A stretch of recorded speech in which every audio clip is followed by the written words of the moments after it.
Tonight, the beautiful city of Melbourne, Australia offers us all we could ask for. Cool summer temperatures and a red-hot rivalry. Serena Williams and Maria Sharapova. Iconic, and their relationship the most compelling in tennis.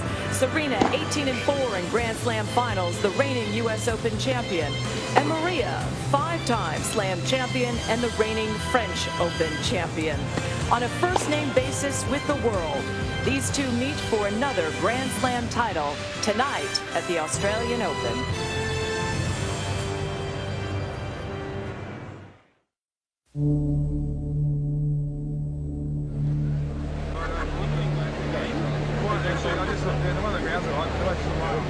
First of all, I would like to congratulate Serena. You can never underestimate her as an opponent, and I don't think many of you here expected her to be in the final, but I think I definitely did. I know what she's capable of, and she definitely showed that today, and she's an amazing champion. She's showed it here many times.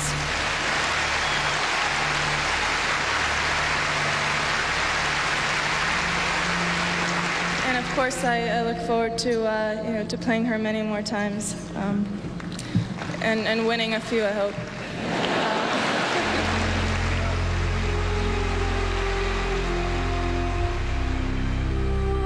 You should be afraid to go out and play the best. You want to be able to beat the best. I mean, Serena's been that best for a really long time, and you will do everything you can to try to change that result around for yourself. If you're ready to play the best and you're always ready for that, then you won't have any surprises. With me, I'm always ready.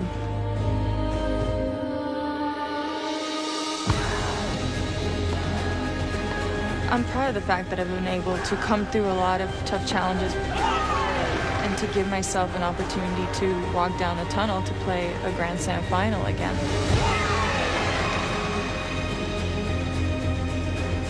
When I play, I always have to win. It's not easy. I've won Australia 5 times. I never thought I would be in a position in my life that I would be playing for records.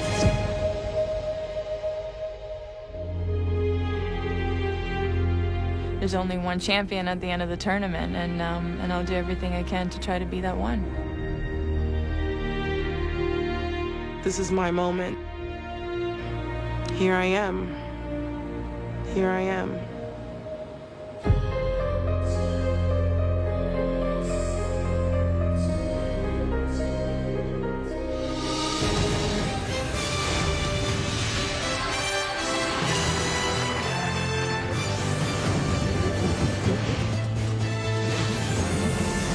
Welcome back to the Australian Open 2015, presented by Franklin Templeton Investments. Our Franklin Templeton featured matchup tonight for the first time in 11 years at the Australian Open. It's number 1 and number 2 in the Women's Championship. Serena Williams and Maria Sharapova. Serena Williams, if she wraps her hands around this, she'll stand alone with 19 Grand Slam titles. And a win for Maria ends a decade-long drought against Serena, her 6th Grand Slam title, and surely one of the most rewarding of her career. Hi, everyone, and welcome into a great night as the story continues between these two. I'm Chris McKendry alongside Pam Shriver. And Pam, their story began back in 2004. 5 years Serena's junior, Maria Sharapova launched her own star, shocking Serena in straight sets at Wimbledon. And remember, a year earlier, Serena had the Serena Slam. She held all 4 majors. She started to lose the majors, and this match was the most stinging one of all. To lose to a 17-year-old who outplayed Serena in every aspect of the game. We saw her. She had fight and she had power, very similar to Serena. And had variety as well. We thought a rivalry was born. And in fact it was, but it's been more off the court, as they've become the 2 most famous female athletes in the world. But on the court, it's been completely one-sided, Pam. It's all Serena Williams. She's won the last 15 meetings. In fact, 23 of the last 24 sets. Well, late in 2004, Maria would have 1 more win over Serena. That's been it. It's just been an incredible thing to think that Wimbledon final, where Maria only lost 5 games, that she would not be able to beat her since 2004. So what are some of the mental challenges Maria faces coming into this match, and Serena as well? Well, Serena goes in with full confidence, knowing that she can outplay Maria in every aspect of the game, really. But when you think about Maria and everything she has to deal with, not beating somebody for over 10 years, and you think also about the losses that she has had at this site, two in particular that were so bruising that I don't think Maria's ever gotten over it. And take us back to 2005. That's where their rivalry on these courts dates to. Remember, this is just a few months after Maria defeated Serena, and about 7 months after the win at Wimbledon. Maria held a match point in this match, and then the last two sets went to Serena, 7-5, 8-6. And it was 2007 as well. And that one, in fact, Serena came in and it was very surprising she got that far. Well, in 07, this final was the greatest final match I've ever seen, only losing 3 games. Maria Sharapova, I've never seen her drubbed on a court like this, and to have it happen in a major final, it was a little bit embarrassing to Maria. So I think those two matches that Serena won both of here, Maria's never gotten over it.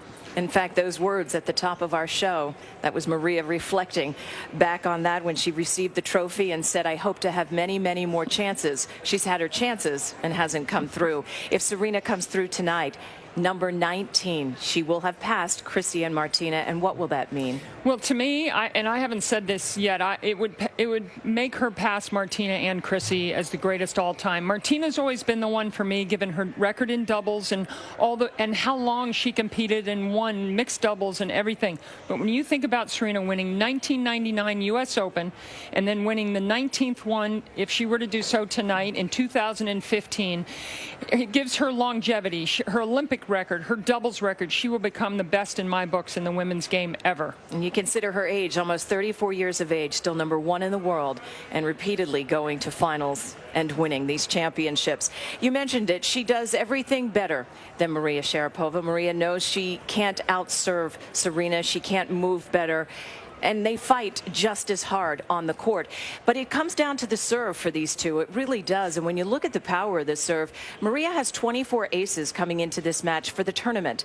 Serena has 28 in just her past 2 matches alone, the quarterfinals and the semifinals. Jason Goodall takes us cross court to explain for Serena, it's not so much the power, but the placement.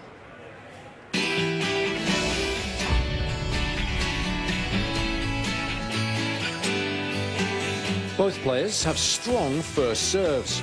And here in Melbourne, Serena has the advantage in terms of their average speeds, 6 miles an hour faster than Maria's. But it's her ability to inject pace that gives her distinct superiority. She's hit the fastest of the tournament so far at 127 miles an hour, much quicker than Maria's, which only gives opponents a little over half a second to react. From a biomechanical perspective, there's much to admire in Serena's motion. Sir Isaac Newton would be proud of the amount of ground reaction force she creates initially, and she makes great use of all of the large muscle groups in her body throughout.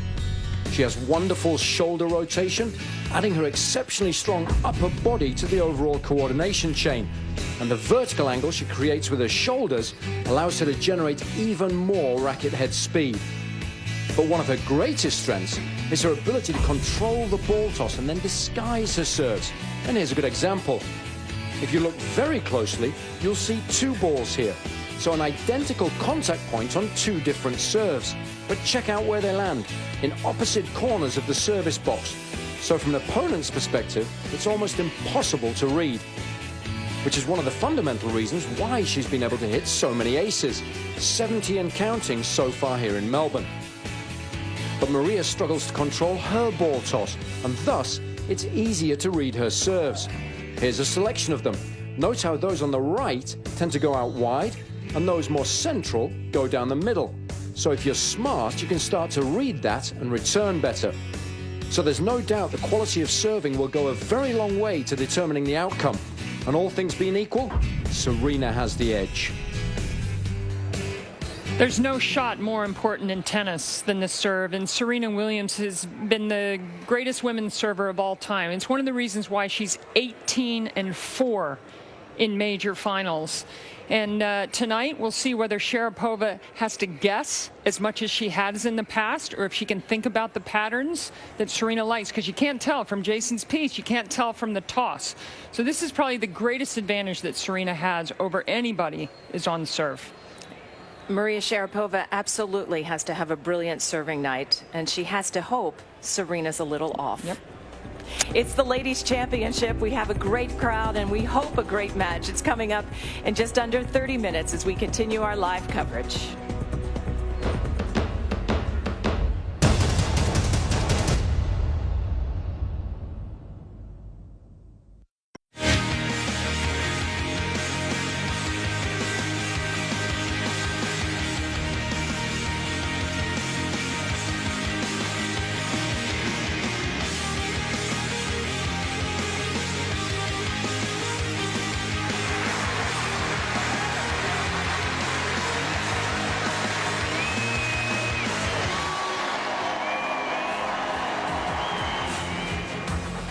Congratulations to the American Bethany Maddox-Sands, out since last winter with a hip injury. She returns to the Australian Open, teams with Czech Lucy Safarova. They've never played with one another, never even hit before, and they won the ladies' doubles 6-4, 7-6. Well done. Here's more, just in case you missed it.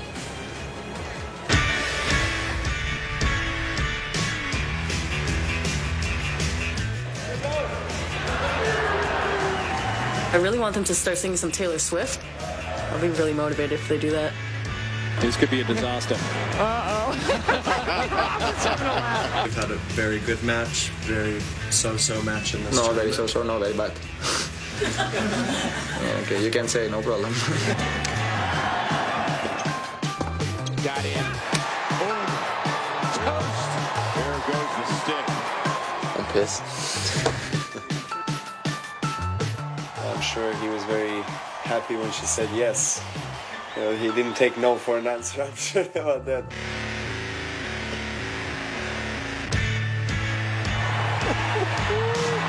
Excuse me?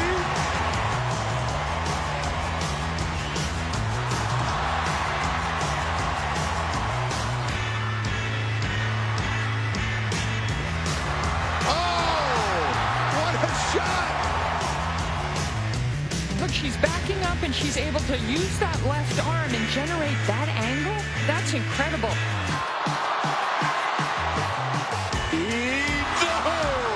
Oh my goodness, a drop shot.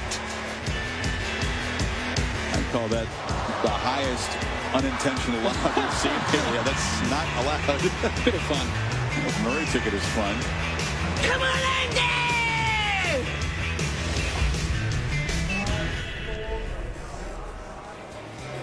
Coming up, the Women's Championship, Serena Williams and Maria Sharapova in just about 25 minutes time. And tomorrow night, this time on ESPN, it's the Men's Championship. #1 in the world, Novak Djokovic, takes on a U.S. Open and Wimbledon champion in Andy Murray. We're back with Darren Cahill and Brad Gilbert and the tail of the tape, BG.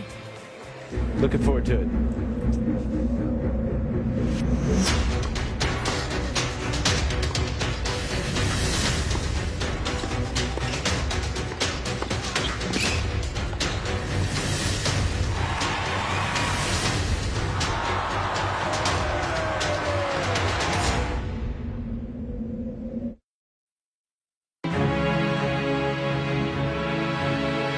I'm sure he's going to be very motivated to win his first title here. Losing in the finals is disappointing, but making 4 finals is a very, very difficult thing to do. Getting to the finals is already a great achievement. All I can do is give my best. This is the match for which you have worked for 2 months.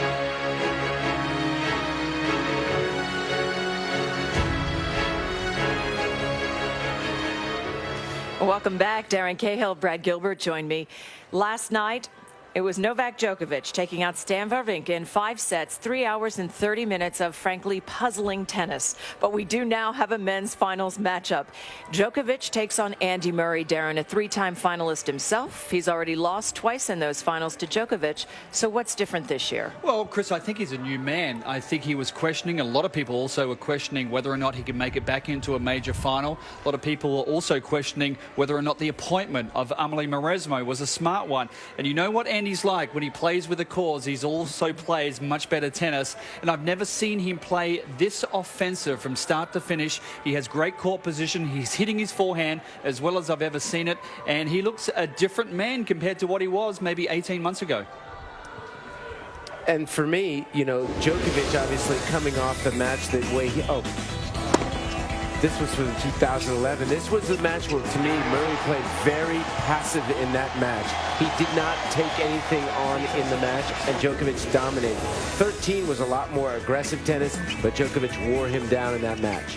I said puzzling tennis last night, Brad, and let's get back to that because Djokovic did not look himself. What was wrong, and what kind of a carryover effect could there be? They didn't feed off of each other. You know how sometimes the standard of a match is really high and you feed off of each other? The standard had so many patches of up and down, and when one was up, the other was down. And so for me, I think that Djokovic never hit a high note, struggled playing offensive tennis, won the match with his legs in the end. And the most important thing is, in a match that he played really poorly by his standards, what he had done this tournament, he's still here playing Sunday night. So that's the positive thing. What do you think? I took Novak at the start of the tournament. I don't think we'll see the same type of form that we saw in the semi-finals. In the final against Murray, he knows Andy's game extremely well. He'll come out, and both players will try to get to the legs early in the first couple of sets.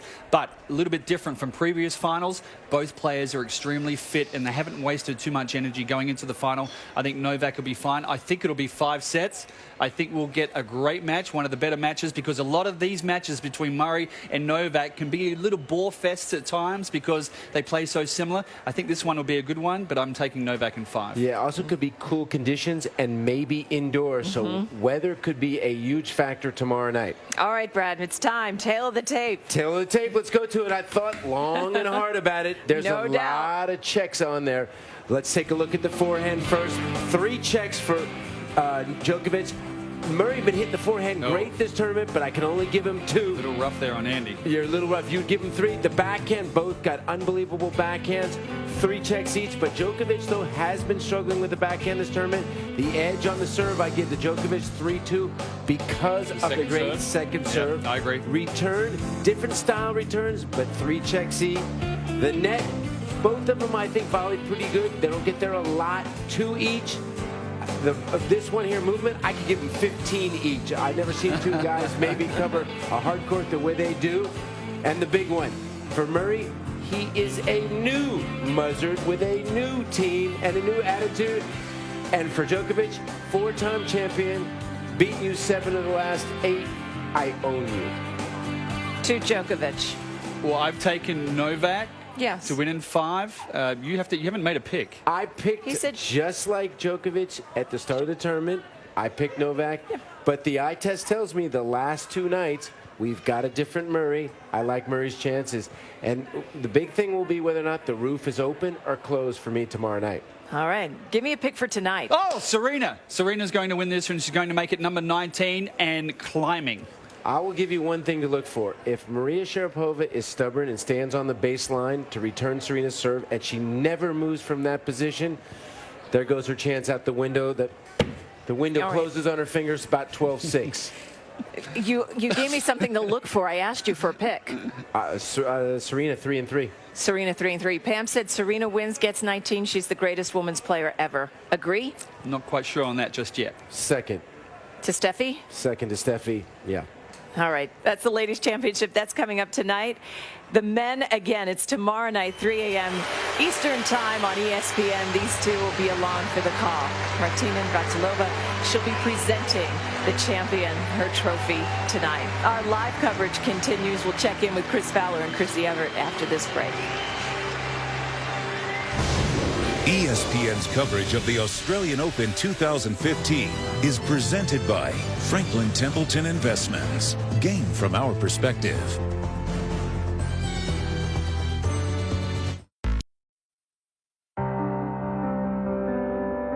11 years, 15 matches, one more chance. For Serena and Maria, it doesn't have to be a rivalry. This day, for each, it's something simpler. An opportunity. I'm proud of the fact that I've been able to come through a lot of tough challenges within this tournament and to give myself an opportunity to walk down the tunnel to play a Grand Slam final again. Can you say deep sigh of relief for the #2 seed? If I didn't want to be in the final, I would have never made it. I would have lost when I was down a set twice early on in the tournament. There were moments where I could have just given in, but I don't give up. I never give up.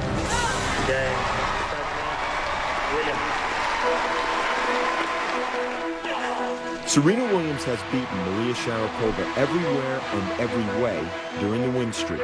Slams, finals, Olympics. In those matches, incredibly, Williams has won 30 sets. Sharapova, 3. That domination creates its own pressure on each. And each answers its questions differently. I'm facing a very difficult challenge, an opponent that I haven't beaten in many years. You want to be able to beat the best. I mean, Serena's been that best for a really long time. She's held that #1 position for a long time. She's a multiple Grand Slam champion, and you want to be able to beat that player that has achieved all that. I don't feel any pressure. I mean, everyone probably expects me to win, but I feel good. Getting to 18 took a lot out of me. But once I did that, this whole burden, this whole weight was kind of lifted off me, and now I'm just having fun. All winning streaks end. UCLA basketball, Florida State football, Soviet hockey. Just here, Seppi over Federer, Berdych over Nadal. Those matches all started the same way this does. Level, even, and flat. The difference? This one has history at stake, personal and beyond. When you walk out, no matter how many Grand Slams you've won or lost, you have this incredible opportunity to try to win one more. There's only one champion at the end of the tournament, and I'll do everything I can to try to be that one. To have the #1 player in the world and the #2 player in the world, they're supposed to be the top 2 players, and they should be in the final.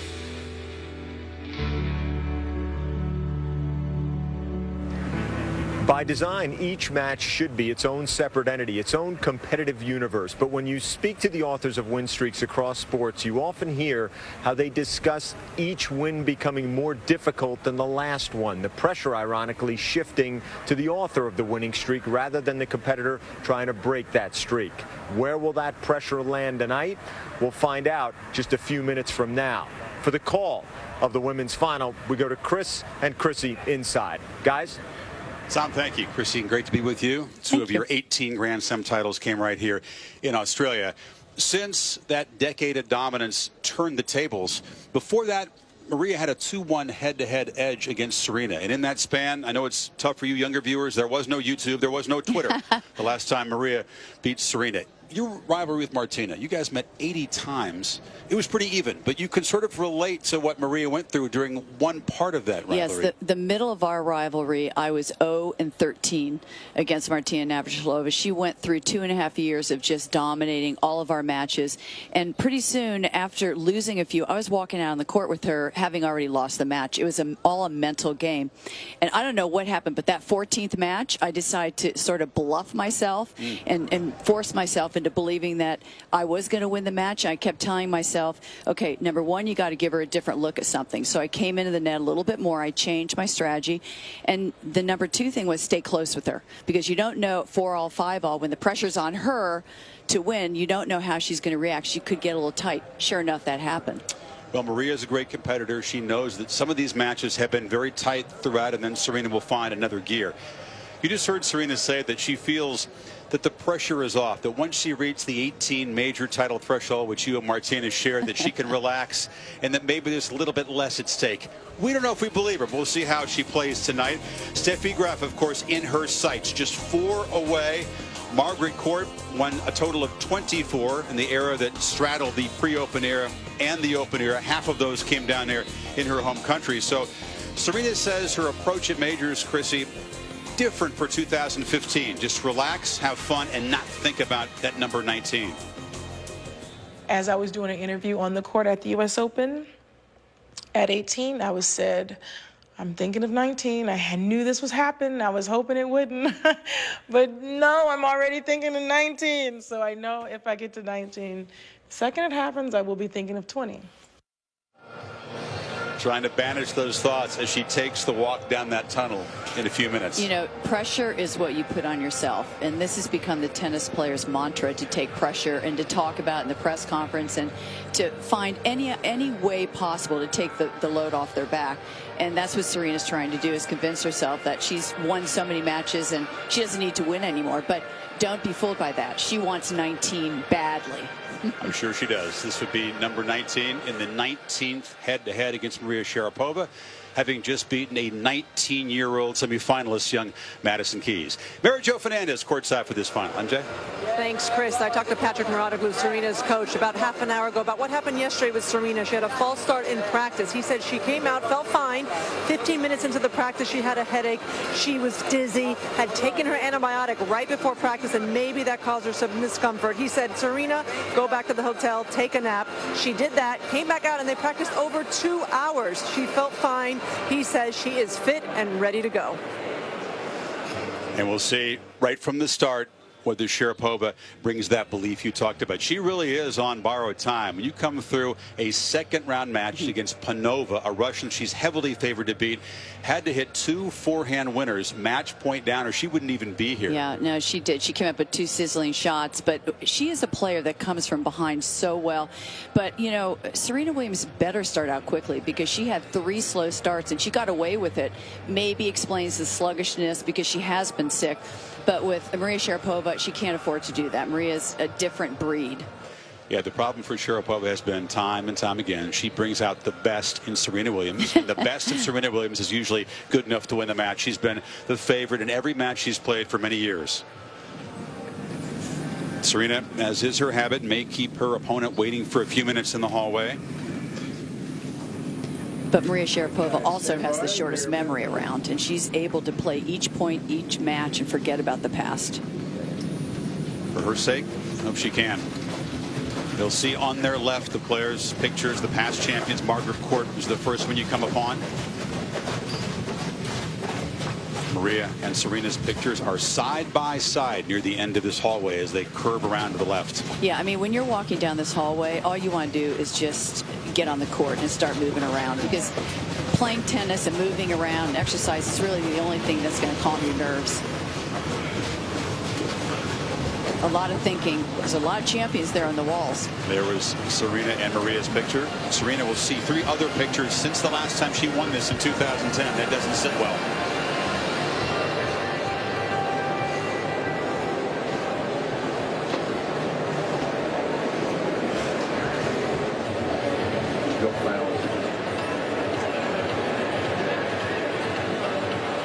Ladies and gentlemen, the women's singles finals of the Australian Open Championship of 2015. From Russia, please welcome the center court, Maria Sharapova.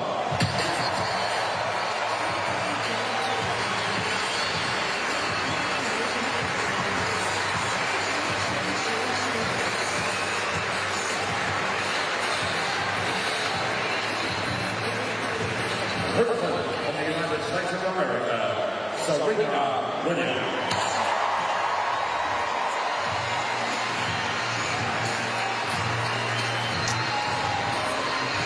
Feeling really different from all others in tennis, a Grand Slam final, Chrissy? Oh, yeah. I mean, there's so much pressure. You just want to get off to a good start. That's the most important thing. 2015's first Grand Slam final. Number 1 versus number 2. Familiar rivals. Rod Laver Arena is packed and ready. Right back.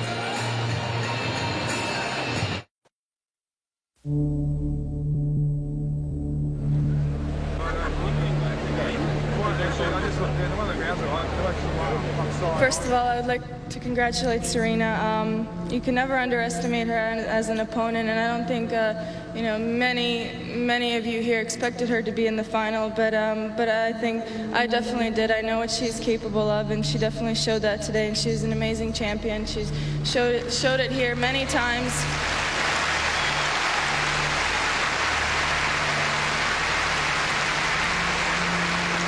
And of course, I look forward to you know, to playing her many more times, and winning a few, I hope.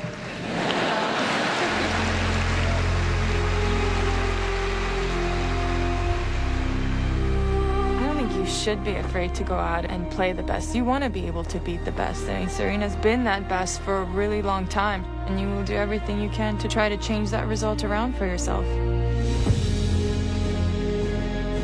If you're ready to play the best and you're always ready for that, then you won't have any surprises. With me, I'm always ready.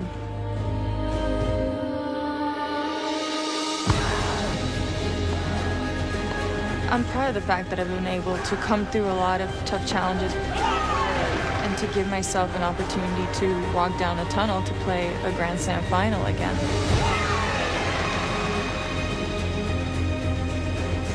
When I play, I always have to win. It's not easy. I've won Australia 5 times. I never thought I would be in a position in my life that I would be playing for records.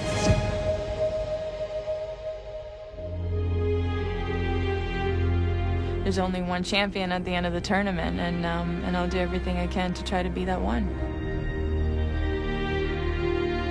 This is my moment. Here I am. Here I am.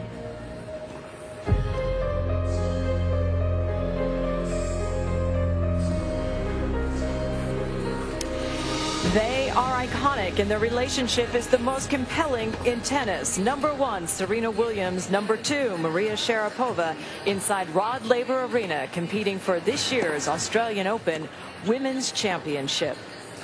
It's a cool summer evening with threatening skies in Melbourne, Australia, about 64 degrees. Right now, though, the roof is open. Hi, everyone. I'm Chris McKendry alongside Pam Shriver. With a win tonight, Serena Williams stands alone, number 19 and counting Grand Slam titles. For Maria Sharapova, it would end a decade-long drought, 0-15 over that span against Serena. First 20 minutes of the match, so important for Maria Sharapova to establish herself. Serena's gotten off to some slow starts. Let's look for any new wrinkles in Sharapova's game, new variety, some slices. When she won here in 08, she brought out a lot of finesse, more finesse than what people remember her for. And she just can't come up with the same game plan again. We've got to see something different. What do we need to see from Serena? Well, Serena's got to go back to the game that she knows so well, the big serving, the dominant serving, and knowing that she's just better at movement and better at everything that Maria puts at her. So I think she goes in with a great confidence, and it's in Serena's hands, unless Maria just pulls out something she hasn't pulled out in 11 years. As they say on her racket, 28 aces her past 2 matches alone. To call this match tonight, Chris Fowler, Chrissy Everett, Mary Jo Fernandez will be courtside. Hey, Chris. Chris and Pam, thank you very much. Chrissy, we talked about the mentality a moment ago. Let's talk about the nuts and the bolts. And for Sharapova, the challenges facing Serena, as for many players, are significant. It begins with the serve. You look at those head-to-head matchups. Serena, 71 more aces than doubles. Maria is minus 49. So she's getting dominated on Serena's serve, and she's in trouble on her own serve. Well, if you just reflect one more time on the intangibles, we're watching here the 2 greatest fighters in the game. We're watching here the 2 greatest competitors, and we're watching here the 2 women who really want to take advantage of the first strike of the ball. So that's what's going to be the most important, I think, for Maria Sharapova to dictate the point. She does, that's her game. She does that very well. Hasn't been able to do it against Serena, so maybe has to gamble a little bit more. Serena's serve, far superior to Maria's. Serena is acing and getting some free points off her serve. Maria has a tendency to struggle sometimes. But I tell you what, Maria's improved her moving. And we'll see corner to corner how she reacts, because Serena Williams, there's nobody that moves better than her on the circuit. We talked about the narrow escape from Maria Sharapova back in the second round. And sometimes a player can be freed up mentally, right, when you make match point saves, especially when you avoid what would have been a very, very deflating and shocking loss to Panova in the second round. Serving forward at 5-4. Panova had her chance. Sharapova did not hesitate, hammered the big forehand winner, and did so on her second match point that she faced. Yeah, Panova did not lose this match. Maria just went for broke, and that's her game. She has no plan B. She just goes for winners continually, and wins are about 95% of her matches. Well, Pam suggested that there be at least something of a plan B, some more variety, some more texture. I think everybody feels that the start is important. A good start for Maria hardly guarantees success, but a slow start usually guarantees a lopsided defeat. Yeah, it's more important for Maria Sharapova to win the first set than Serena Williams. Let's put it that way, because Serena, as we have seen in this tournament, has lost the first set and in a lot of other matches, and has the ability to come back better than anyone. But I think if Maria doesn't win this first set, Serena's, she's a good front runner. So the forecast, they're calling for possible showers maybe within the hour. The roof is mostly closed. They can get it closed pretty quickly. The delay would be very short. Would it favor one player or the other? It's not a very breezy evening, and we know what kind of problems Sharapova has with the ball toss when it's breezy. Not really. I mean, first of all, the sun's not a factor like it has been when the roof is open this whole tournament, because we're playing at night. If it is breezy, it would affect Maria Sharapova, because for some reason she has trouble with her toss throwing it into the same slot. Serena Williams doesn't have that problem. See the Kleenexes, the cold that Mary Jo has talked about affecting Serena. Doesn't seem to be coughing much on the court, but the minute the match is over and the interview begins, she has these coughing attacks, and she's had them before she's taken the court. Mostly during the matches she's been able to control it.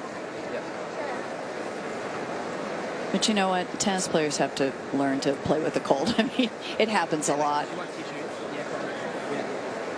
There's some coming. Right now, Maria Sharapova has to keep it simple, and she has to hold serve. That's #1 priority. And a somewhat vulnerable Sharapova serve on display right now. Maria and Serena for the Australian Open title. Maria Sharapova to serve. Ready. Play.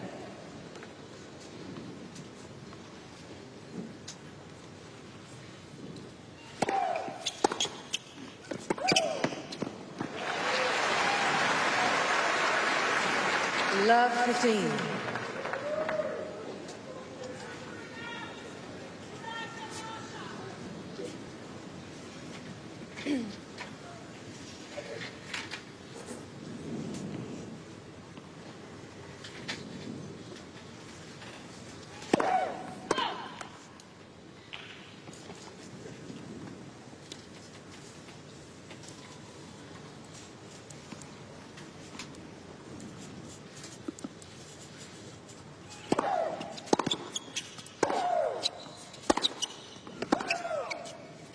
Love 13.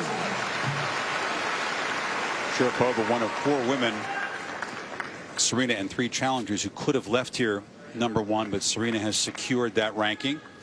Got off to a great start this year with a victory at Brisbane in the tune-up tournament.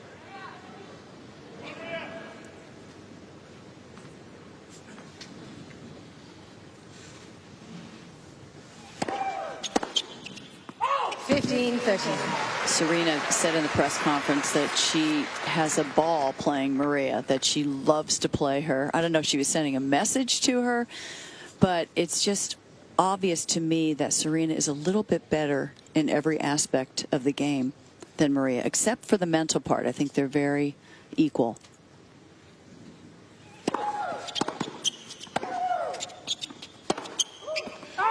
It's fun playing a player who you've beaten 15 times in a row. Look, that 2004 Wimbledon final that we remember so well when Sharapova was 17 and upset Serena in straight sets. That was a career milestone for Maria, of course. We wouldn't know at the time, but it really has echoed through this head-to-head for the last decade. That scarred Serena, and she's been on payback mode ever since. She respects Maria. I don't think Serena respects a lot of players, but she respects her and knows that Maria can be right in her face at times.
The gap between these players hitting shots on the run.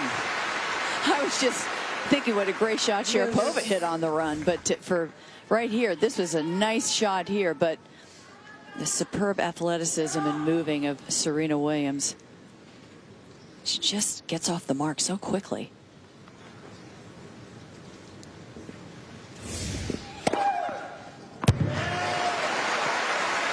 Serena thinking about a challenge, and she will.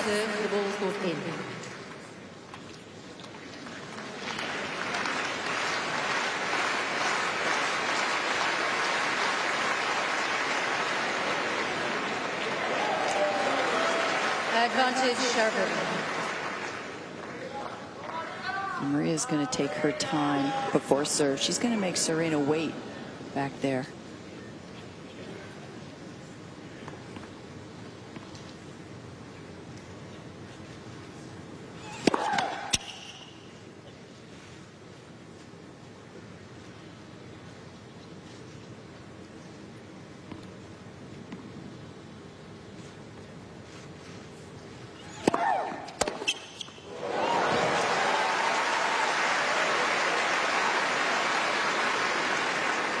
How many times have we seen that? Miss Williams has He to challenge punished Romania. second serve in this head-to-head. Lots. Maria's second serve is weaker than Serena's.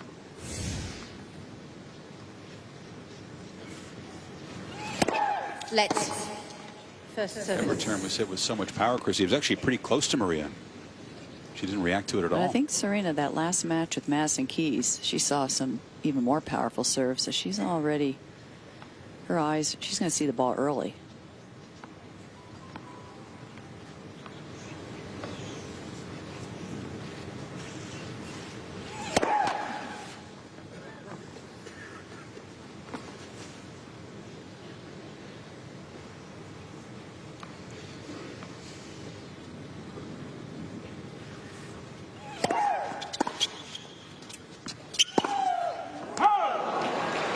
Actually handcuffed Serena with that body second serve, but then the error gives Serena a break point.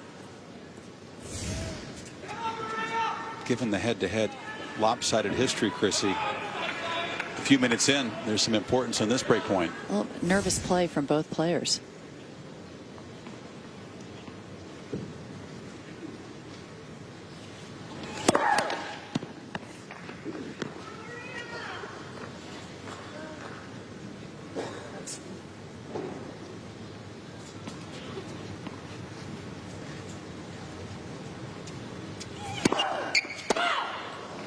Game Williams.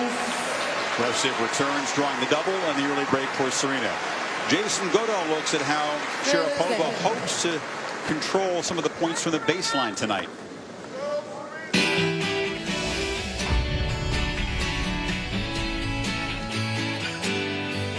Maria would love to try and dictate play throughout from her comfort zone, which is centrally located. From this position, she's able to dominate with aggressive first strike tennis. Her average rally hit point so far is only about a foot behind the baseline, and most of her winners here in Melbourne have come from that position centrally. 50 so far, with just 35 unforced errors. But look at the difference. Once she's forced wider, she becomes less effective. Just 25 winners and a whopping 42 unforced errors from her forehand wing, and just 16 winners and 28 unforced errors from her backhand. Even though her movement's undoubtedly improved, she'll be desperate to govern from her favorite position on big points.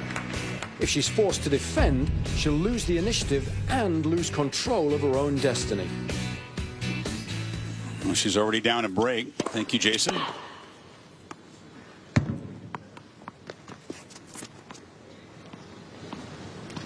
Serena making a first serve on the first point, and Sharapova netting a return. 15-all. Well, Jason was right about Maria loving to control the middle of the court, but against Serena, when the ball is heavier and with more speed, it's going to be a lot tougher.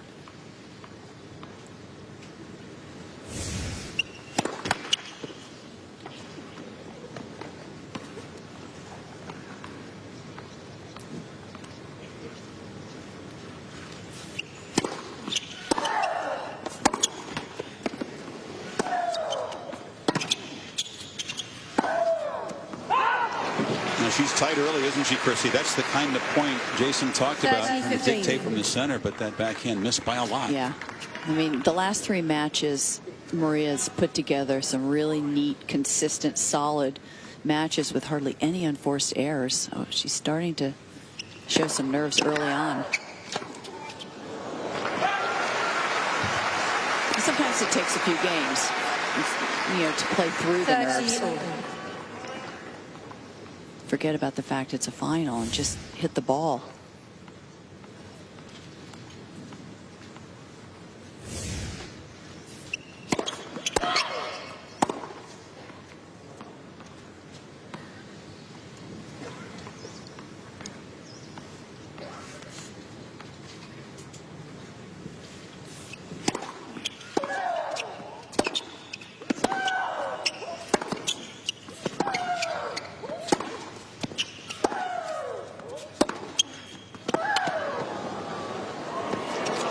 And that was good scrambling by Sharapova, but Serena with the easy put away. And she won her 5th Aussie Open title in 2010. This was her most successful major. But since then, the little mini drought, she's won a couple Wimbledons, U.S. Opens, French Opens.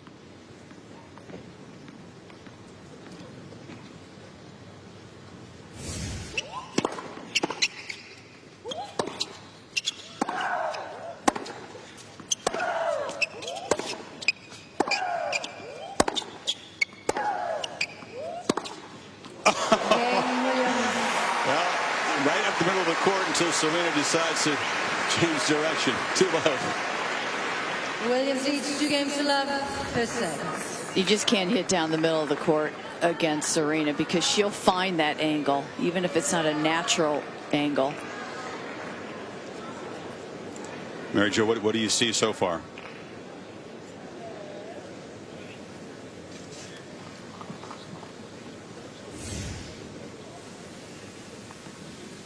Get back to Mary Jo momentarily.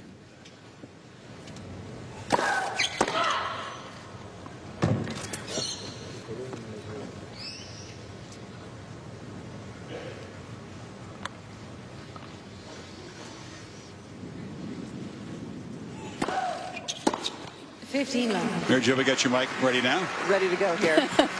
So first of all, conditions are perfect. It's not that breezy. It was windier earlier today and windier when these two play their semifinal matches. But I talked to Patrick Mouratoglou right before Serena went on the court, and I asked him, what was your last word to her as she's stepping out to try to win her 19th major? And he said the same thing he always tells her: keep the balance of offense to defense.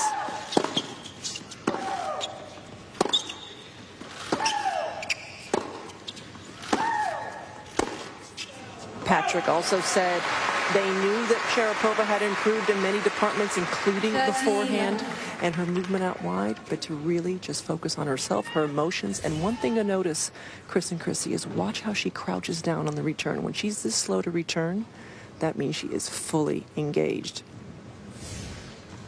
She looks that way right now, doesn't she? She's crouching, and she's just going to jump on this return. And Maria knows it. Only made 5 of her 12 first serves so far.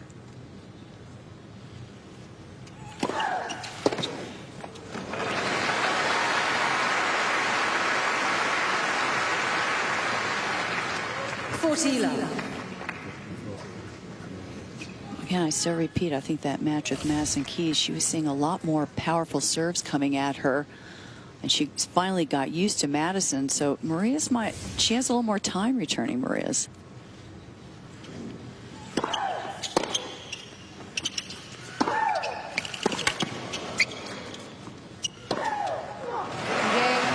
Sharapova holding at love.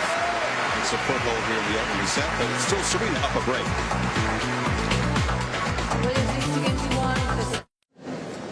See what the IBM Insights database has to say about this matchup. Key statistics, these players to increase their chances of winning the set based on data from the majors and the many head-to-head matchups. Focusing on Serena Williams' first serve, winning more than 71% of those points. Very, very likely to win the set. Sharapova has to find a way to at least win 19% or so of those first serve return points.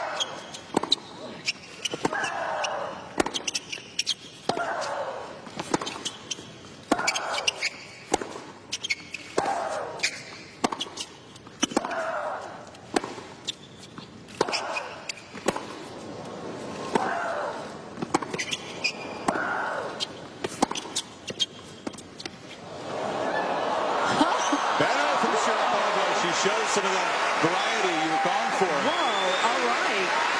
Yeah, she's got to show Serena something different than she has the last 15, 16 matches. But we've seen that during this championship. Is this Australian Open is more touch, more finesse from Maria. Surprise tactic there. And Serena sprinted to get there and just clipped the tape.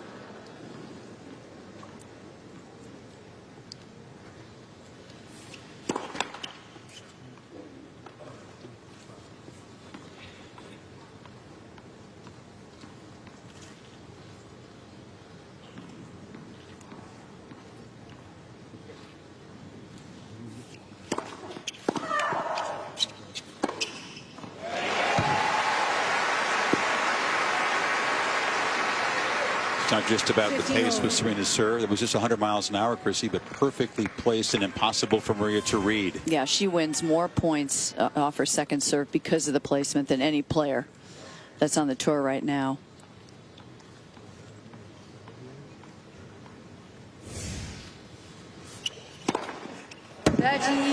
Definitely more first serve points, that's for sure. Well, it's the simplest thing it would seem in tennis. It begins every point. The ball toss, but there's such a huge gap, isn't there, between these two players and how well they do that simple thing.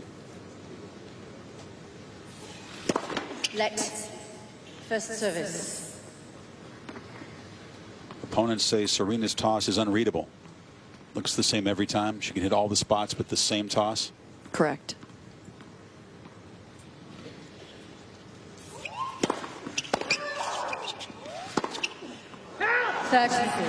But she still has patterns, Chris.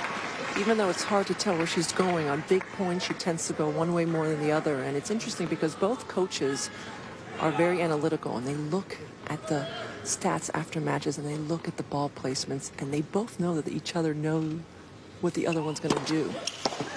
And I feel like Serena has altered some of her patterns playing Maria. She doesn't always serve to the backhand on second serves anymore. You'll see her vary it up now.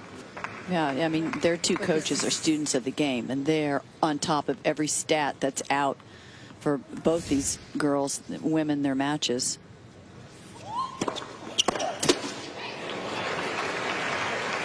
Sharapova is challenging the call. Sharapova maintaining a very aggressive return position inside the baseline. Tried to fend off that 112-mile-per-hour serve. She's going to challenge the call.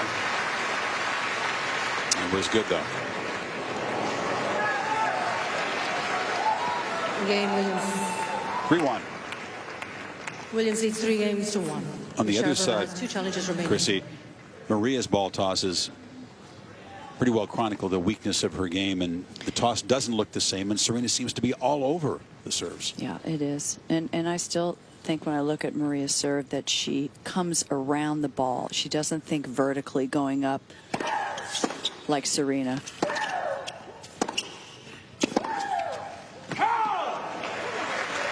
We have to remember this is a young lady who had surgery on her shoulder years ago, and I still say I don't believe there's any Grand Slam champion who's had shoulder surgery.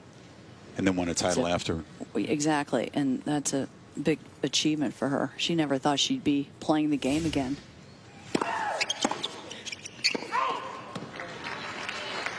She's trying to go at Serena's body. 15-all. I think that's the word out on Serena. Is she's more vulnerable right at her because she has to turn and take those little adjustment steps.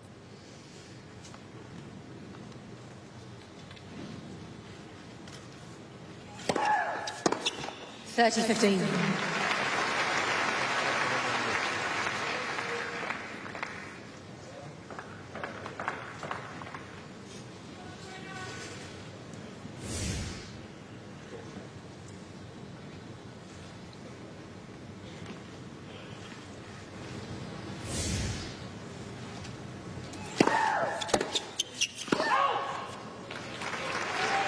$40-15.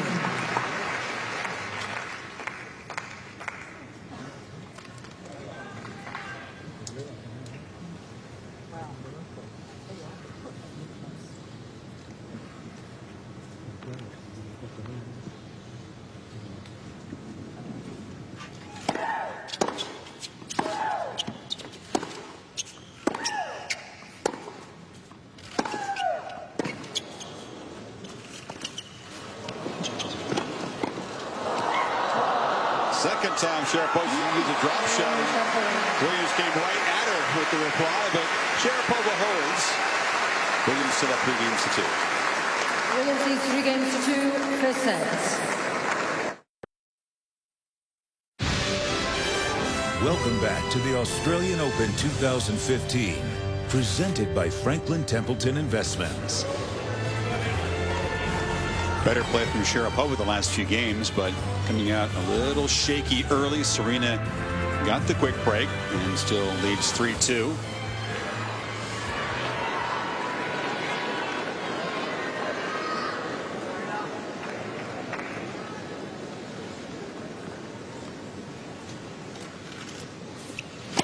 Let's first service. A light drizzle's beginning to fall.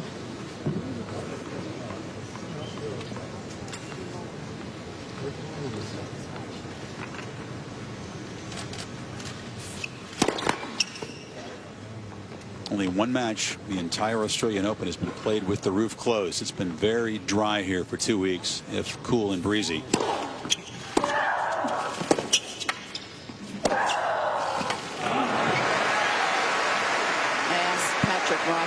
Before the match, Chris, what he thought the match would be like, and he said the first strike of the ball is the most important. Whoever controls that first strike, chances are they're going to win the point, and that was an example of Maria hitting a great return.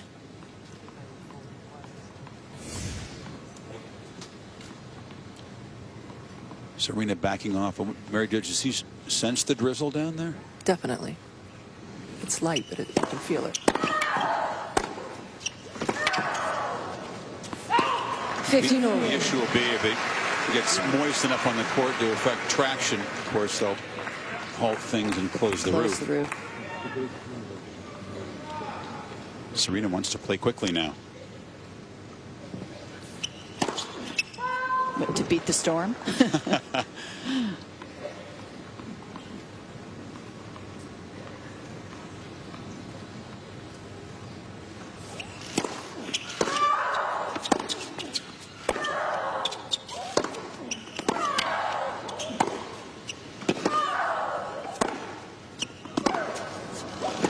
That's a good reply from Sharapova. Deep shot, fending off Serena's big shots. Yeah, I'm still not as quick as Serena, but just has made so much improvement on her moving side to side, getting in and out of the corners, moving up and back. Even at this late stage in her career, she's working on things. It's nice to see. It's getting heavier now. 30-all.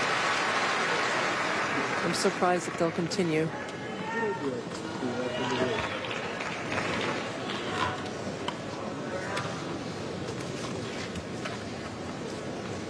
Wait, please.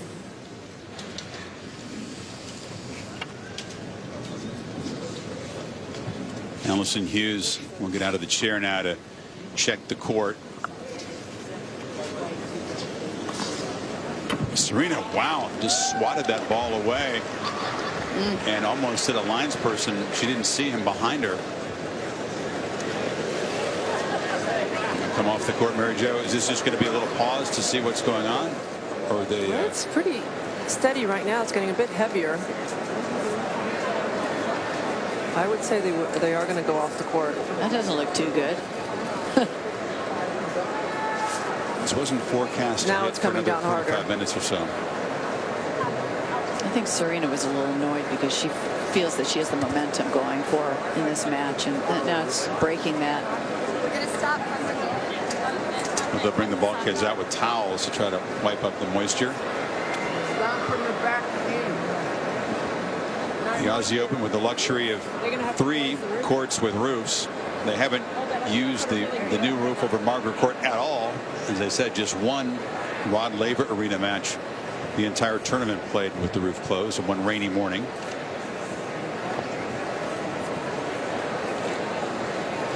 Nothing high-tech about this method.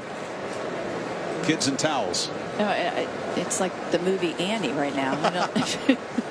Never seen so many kids out there with towels. Mary Jo, can you see any movement of the roof at this point? Not yet. And there is Serena heading off the court now. Allison Hughes will deliver the message to Sharapova now.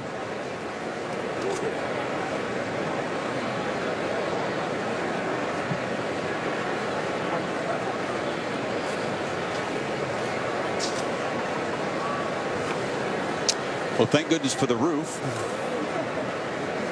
Skeptics might say if this was in the forecast, why not, as a precaution, close it from the beginning of the match. It won't take long to shut it. If in fact that's what they're doing. We don't see it moving closed yet. No, I don't see them closing, but again, the beauty of this Australian Open is they have 3 roofs. What about Sharapova, Maria? She's not going to move, Chrissy. She wants to sit in her chair, and Serena's gone back to the corridor. I think she's just she looks very relaxed out there, Maria, I have to say. About the most annoying rain that you can get on this court. So our ground staff on the team here will do their very best to get the court dry as quickly as they can. Once the roof's closed, we'll advise you as to when. I mean, she could get herself into a state where she's just focusing and there's no distractions. There's nothing else around her. Probably better than anyone. But I'm surprised she's staying on the court. This is going to take at least 10-15 minutes. I am too, Maria Jo. It's very unusual for a player to stay out there. She knows that it's not an instant process to close the roof. Does she really want to sit out there that whole time? You know what? Look at her. Look at her face. I mean, she's focusing right now. Maria Sharapova has surprised many of Australia's leading journalists since its launch. Serena did get off the mark quickly. Sharapova had begun to play better, holding serve, and Serena's lead at 3-2. But Maria beginning to get into some of the points on Serena's service game. She's in the match, Maria. I mean, they've had some good rallies where they've been hitting 7 to 9 balls, and Maria's starting to win a couple of them. But she's definitely in the match. I honestly think their camp, when Maria plays Serena, I think their camp just hopes that Serena is not going to serve well. Let's just put it out there.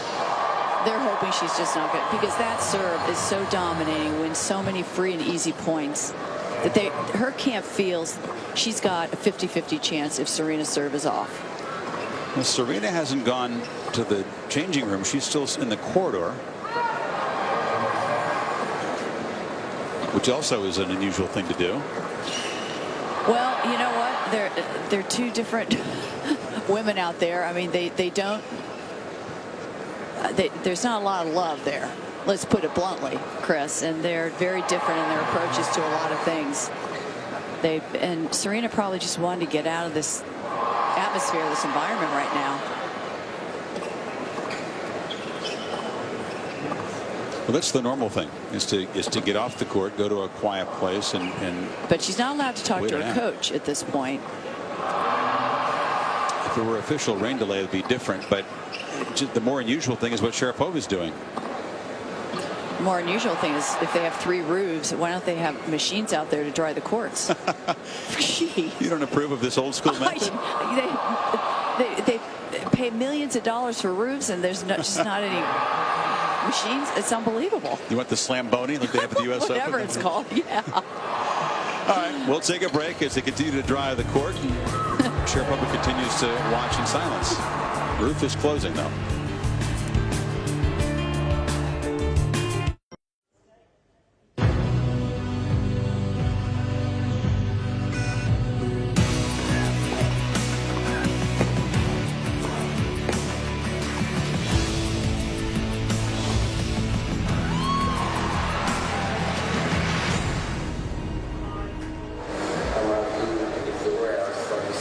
The roof is closed. They're drying the court. Rod Laver Arena during the Ladies Championship.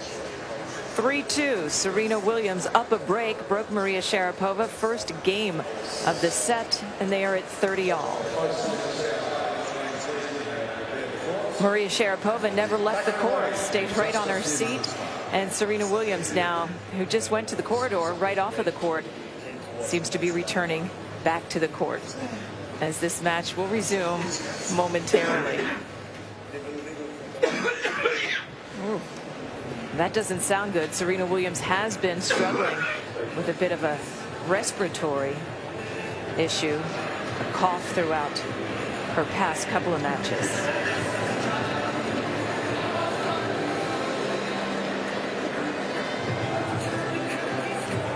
And as they take the court now, we'll keep you updated from the studio. But right now, let's get it back to Chris Fowler and Chrissy Everett. Chris, thank you. Yeah, that cough from Serena, that's what's been happening sometimes before matches. She's going to leave the court again, perhaps.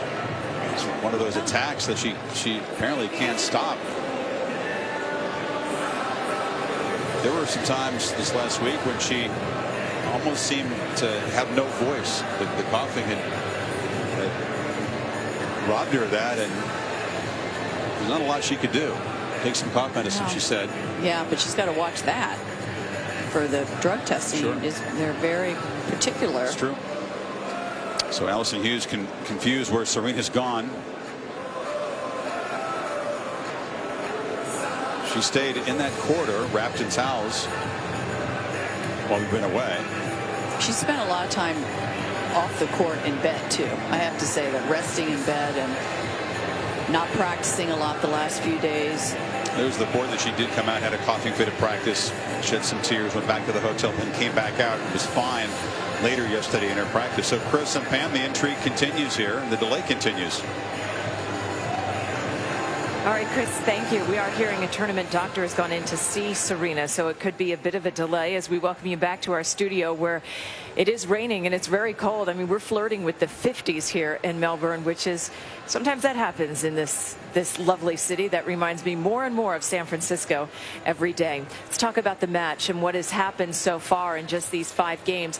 One thing Maria is doing, despite being broken right out of the gate, Pam, and it's something Chrissy said she'd have to do, is she's hanging close. That's right. She is hanging close, and Maria Sharapova has shown Serena some new looks. The drop shot, even though the first one that was played gave her a love 15 edge on Serena's serve. And remember, Maria now has to break in order to get back in this set. This is one of the winning drop shots, and now this one is on Maria's serve just a couple of games later. This is the kind of variety that Serena is not used to from Maria. There's also been some big hits more up the middle and some more serving into the body from Maria Sharapova into Serena. So coming out after the rain delay, it's going to be 30-all with a coughing fit. The doctor's seeing Serena now. This is Maria's chance to get back in the first set right here. Serena is back on court now. You see the time elapsed since the last point. Pam, with the roof closed, who does it favor? Well, a lot of people think, well, if it's not windy, it's going to help Sharapova serve, but I think it helps Serena serve be even more dominant. Remember their final in 07 that was so dominant for Serena? It was played indoors. Okay, let's get you back now once again. Chris and Chrissy, it's yours. the delay not long enough to allow for a warm-up, so Serena has to come out here and serve up a break with 30-all. 30. Yeah, we'll see if it interrupts sort of Thank you, ladies and gentlemen. ebb and flow. It's got to feel pretty of this match. jarring as a player to have a coughing fit bad enough to leave the court and see a doctor. That was an advantage for Maria to take a break. It's always an advantage to the player that's losing.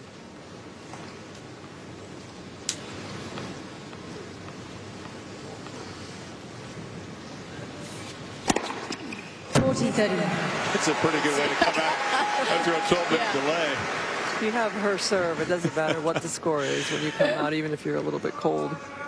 119 miles per hour, her second ace.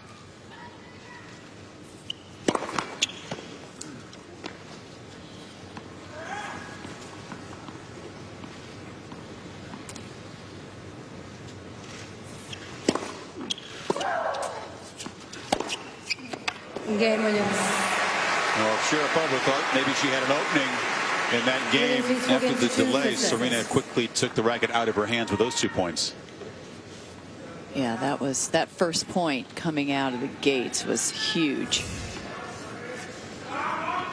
You see Serena Williams player box. Muratoglu turning and speaking to Joe Smaller, Serena's agent.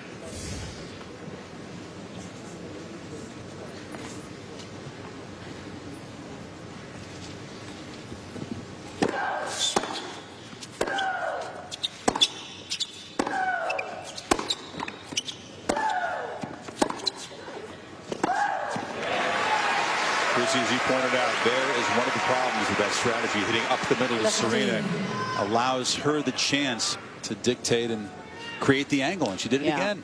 I think Maria saw that against some of the other players trying that strategy, but it's not going to work in this match in the finals of a Grand Slam.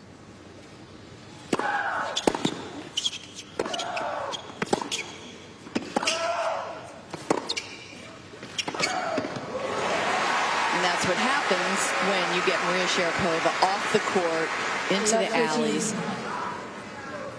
Just a little slower than she needs to be.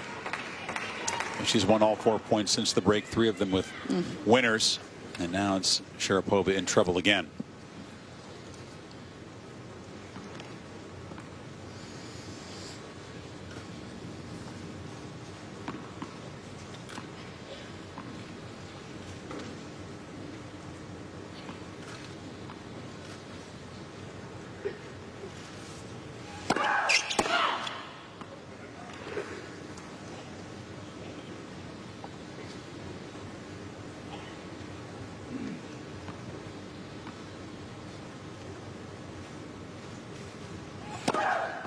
Love 40.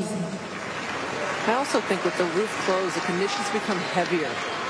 And Serena hits through the ball a little bit better. I think she'll like the feeling that she can swing out and have more control. Is it more humid? Yes. By heavy, you're saying humid? More humid. Also, yeah. It's just thicker. The air's a lot thicker now. 3 break points for a double break lead. If Sharapova can't find a way out of this game, the set basically over.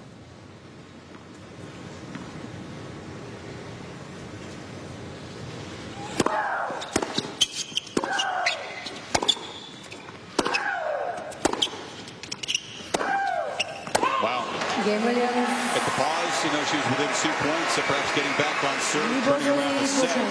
Since the resumption, all Serena, who will serve for the first set coming up.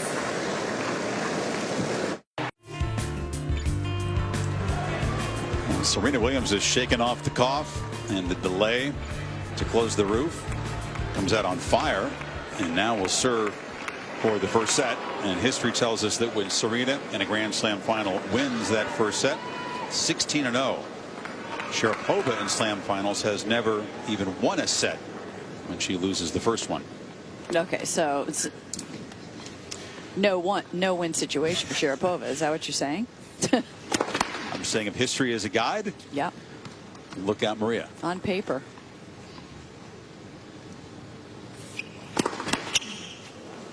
Love 15. And I have to say this again, there's really no part of Maria's game that's better than Serena's. And that's the problem. That's why her game, Serena just loves to play her.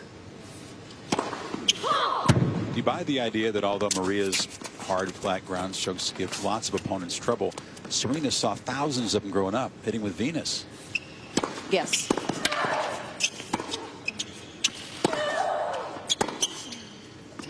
Got hit the ball in a similar way. Serena trying to catch up to big sister her whole life. I mean, she and Venus were the best players for 5-6 years, and I mean they had slugfests every single day in practice. It's got to help you. Sharapova, another opening here at love 30 though.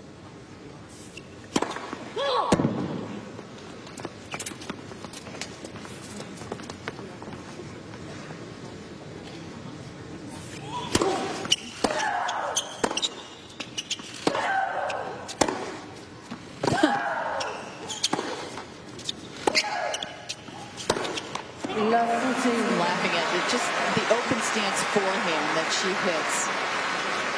I mean, no other woman can hit with that much power. That's what Richard Williams taught both Williams girls at a young age. Sharapova now with her first break points of the match.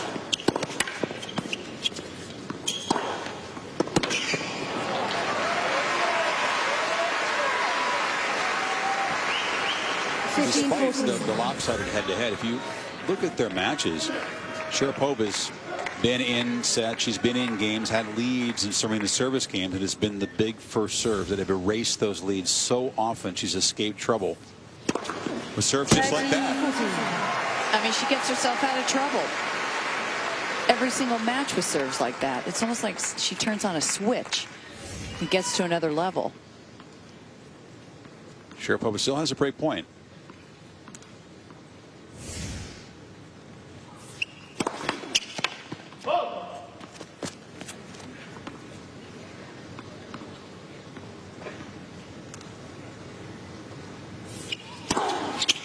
That's a bad service game from the greatest server in women's tennis history. Couple doubles, and Sharapova still alive in the set. Even though she might still lose the set, for Sharapova to know that she was able to break Serena, that'll help her going forward.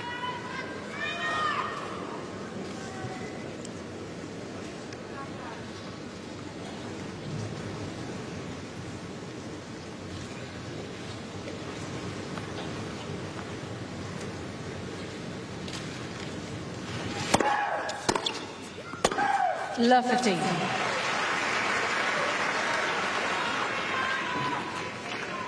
Say Maria Sharapova is playing about 70% of what she can play so far in this match. Just making a few unforced errors like that last shot.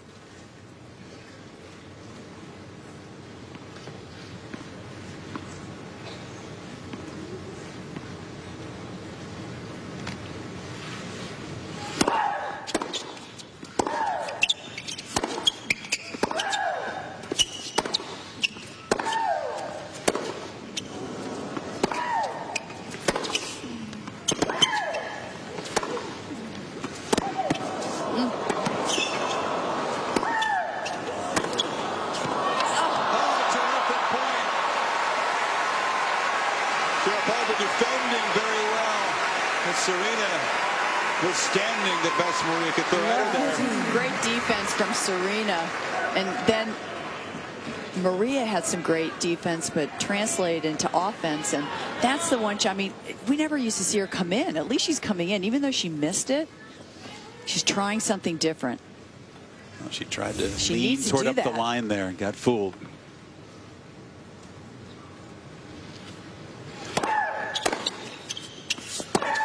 And that slides wide and gives Serena Williams 3 set points. Well, she said in previous matches she's gone for too much against Serena because she has so much respect for her. And she continues to do that in this match.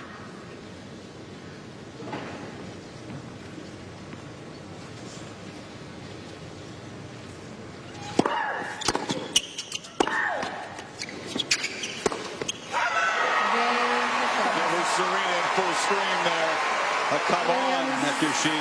responds to a bad service game with a break at love to take the first set of this Women's Championship.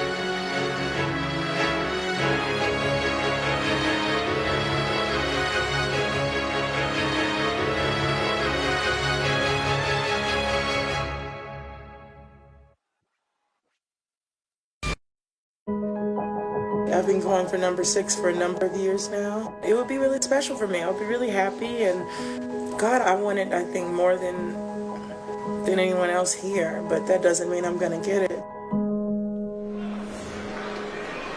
Does she really want it more than Sharapova, or is she just a better player? I don't know that desire is the deciding factor here. As if Serena needed anything more to go her way, she'll have to love the fact that this is now an indoor match. Excellent memories of Melbourne with the roof closed. That goes back to her win over Venus in 2003. It was a very hot day there. That's why they closed that roof. 2005, Davenport on a rainy day with the roof shut. And the match that we talked about, 2007, between these two. And that day, Serena was quoted as saying, "When I saw the roof was shut, I knew I was going to win." And that's the event when she came here as a real long shot. Yeah. But I think Maria wants it just as much as Serena does. Serena just feels that she's chasing the records a little bit more. So she only sees her side of it. But anyone who knows Maria Sharapova knows she wants it.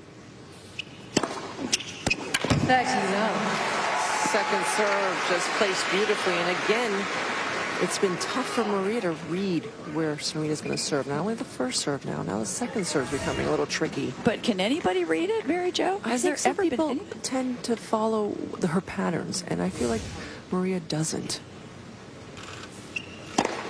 40 love. She hits a lot of winning serves down the tee on both sides. And I feel because Serena knows that Maria is a great returner, against any other player, you would say Maria Sharapova has the best return. It makes her serve even better. Does she go for an ace here? Is she going to go for 4 for 4 even with the second serve? Probably. She's been known to.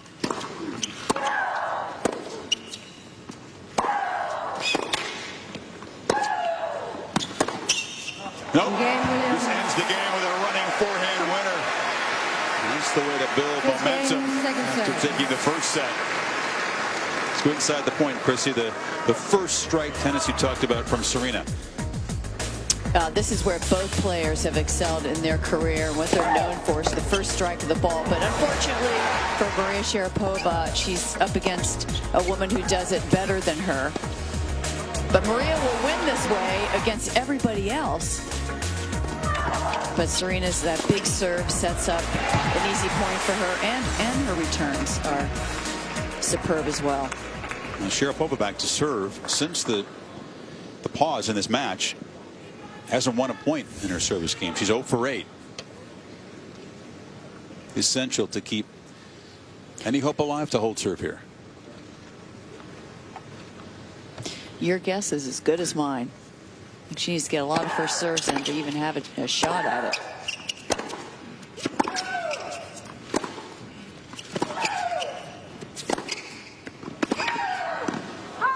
I mean, Serena now has found her range. She's found her A game. She hasn't had it for 2 weeks by losing the first set in a couple of rounds. First week she didn't play well at all. But I think that Madison Keys match really sharpened her up. She looked more nervous against Madison, and I think she felt more threatened against Madison's power. It was a terrific fight. Went to a tiebreak first set. Serena needed 9 match points to close out Keys in that one. And I'm not saying that this match is any easier, because mentally it probably isn't, but I think Madison threatened her more with her power than Maria is right now.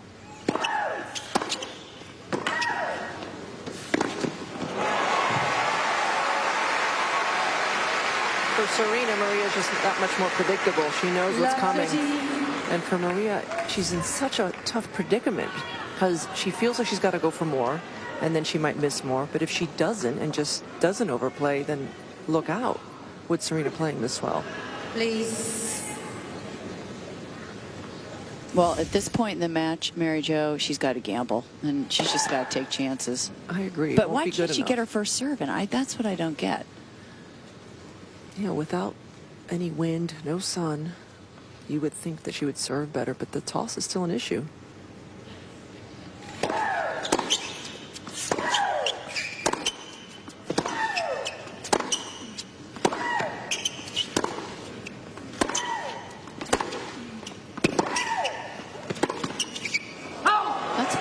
That was a very bold second serve, actually, deep at 102 miles an hour.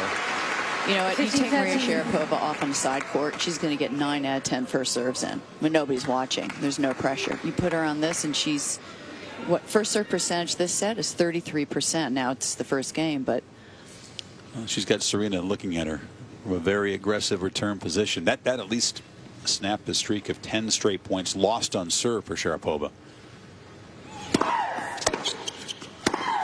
15-14. And you see Serena leaning to cover the serve. She's already bouncing to her right before Maria makes contact.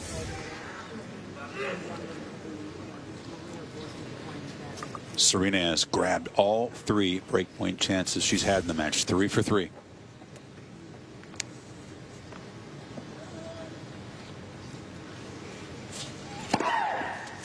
Nice.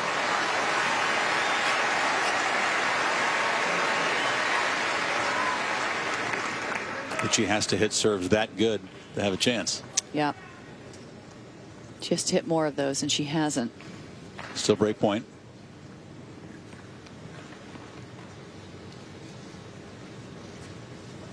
And change it up like she just did in the last 2 points. She likes to go up the tee on both the deuce and the ad, the lower part of the net. She has to try to confuse Serena, keep her guessing on the return. You both said get out of the comfort zone. Yeah. She's got to try something different. The advantage, Sharapova.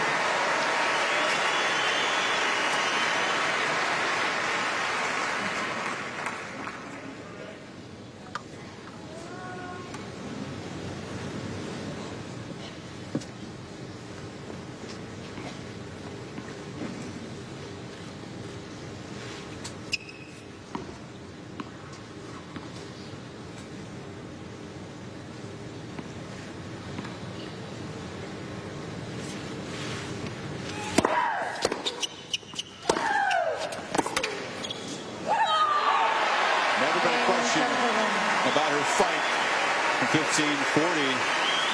3 unreturned serves to turn the game around, and a crucial hold. And you heard the first outburst from Maria. Even more important than that, now she's into it, and she senses that she needs to stay. I think if she just stays even with Serena, she's got to 15 love. Bank on that. Serena's going to maybe get a little tight.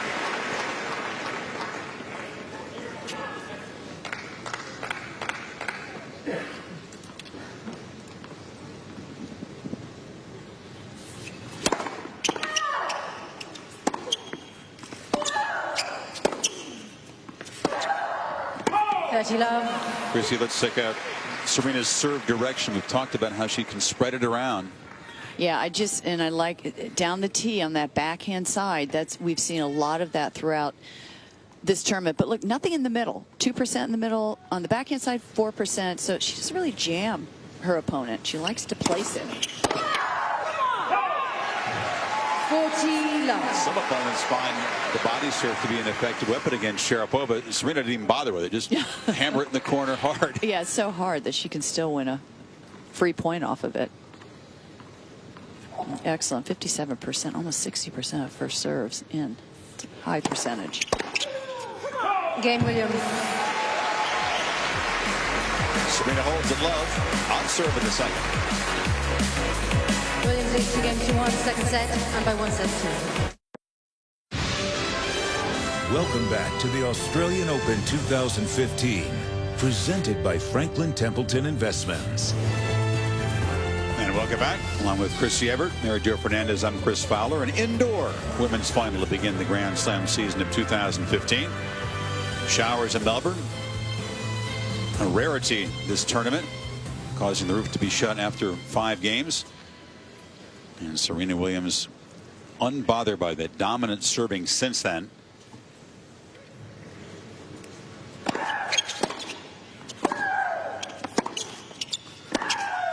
Yeah, let's see if she can serve as well as she did the last game. And you can already sense that she's moving, trying to move inside the baseline, take the ball earlier.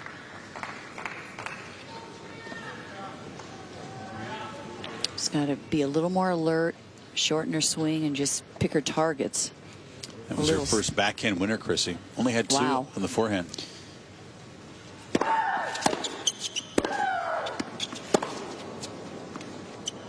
No call. Sharapova challenged the call on the left baseline. Ball was called in. She stopped, sure that it was long. The linesman made no out call. Social challenge.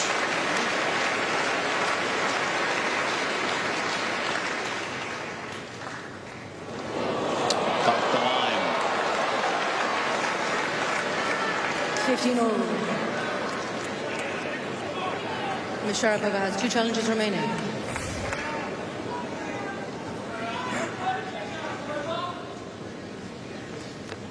You don't think she wants it that badly? Come on. That's disappointing for her, though. She was right in the point. Yeah. It was a looping shot that she could have played back easily.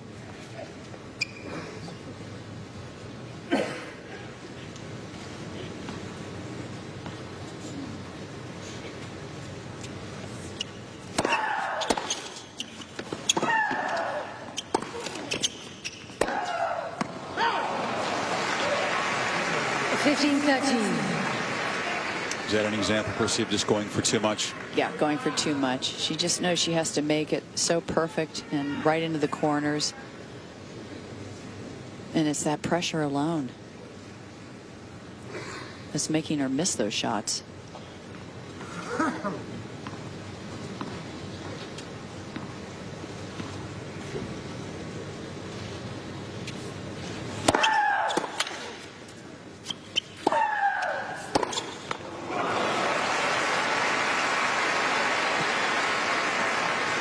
You can see, though, when Maria gets her first serve in, she's in every point.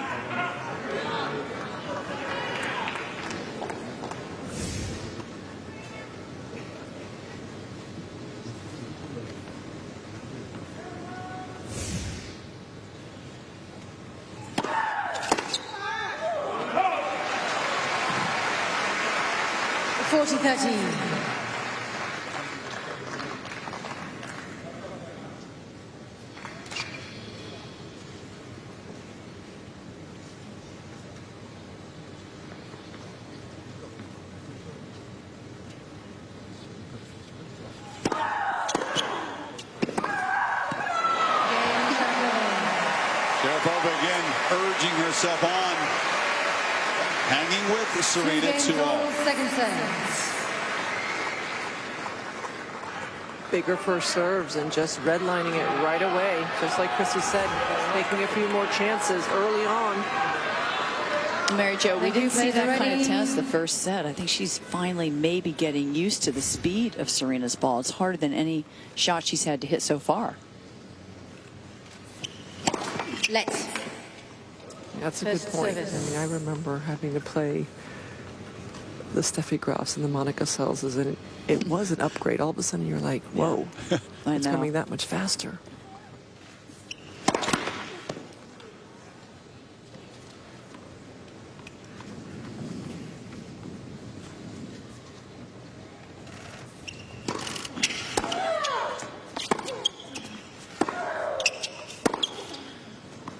Love 15.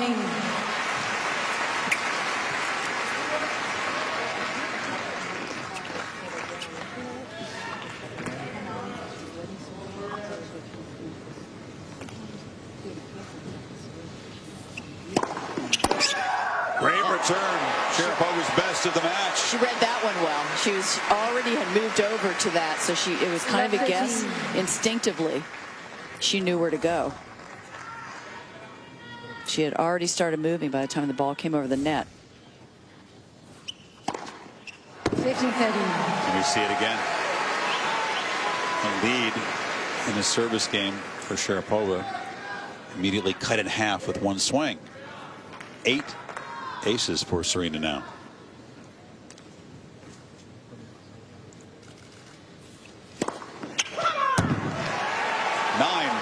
Aces now for Serena. This is her 7th service game. Down the tee serve. I would be so frustrated if I was playing against her. I'm not going to touch it. Sharapova is challenging the ball on the left centre serve. The ball's pulled in. Alison Hughes says, I'm not going to touch it, meaning it's up to you to challenge. Yeah. You know, it's just so frustrating for Maria at this point. Yeah, and she's going to lose this challenge as well, Chrissy. She's down to one incorrect challenge left in the set.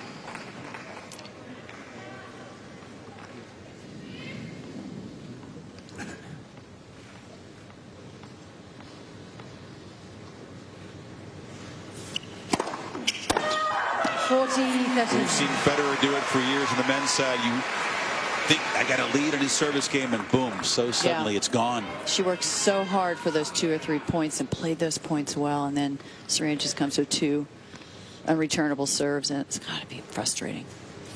How about that one? Each player punctuating every winning game with a huge come on. 3-2, Serena. Williams leads 3 games to 2, second set, and by 1 set. Franklin Templeton Investments presenting our coverage of the Aussie Open. Looking kind of lonely on a chilly and rainy Saturday night, huddled together under an umbrella and a blanket there, watching in the big screen. Summer down under has been very cool and breezy, but not wet until tonight. And Serena very comfortable with the roof shut. Great weather all the way around. Players are ready. 118 this time last year. Thank you. I think Mary Jo's right in using the term red line, Chrissy. Can Sharapova continue to red line in her service games? 15 love.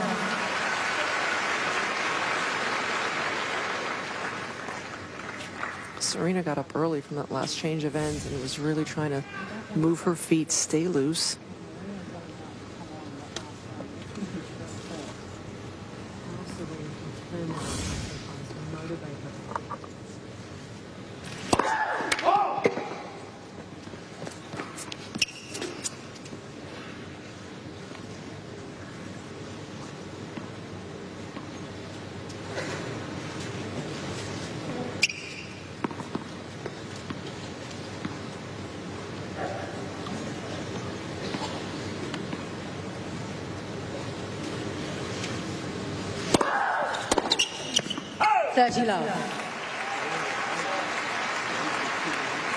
Well, that's the one stat that's better with Maria Sharapova.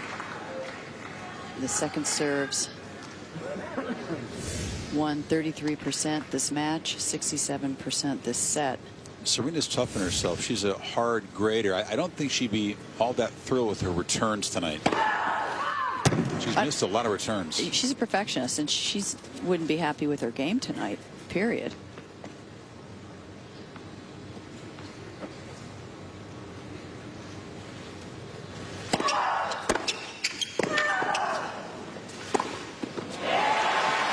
Mistake on that return. 30-15. Maria's serve just doesn't have the placement that Serena's has. I think Serena can see it early, and I think she just shortens her swing and she just goes in and attacks it. But it doesn't have that acute angle off the court that Serena can do with her serve so well.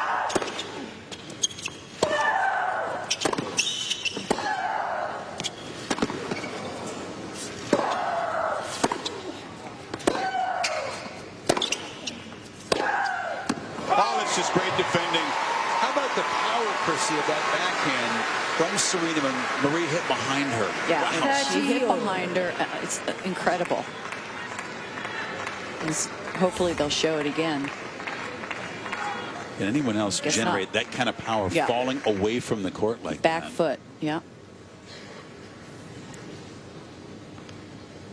Well, that's hours and hours in the gym, you know. It's a lot of work outside the court.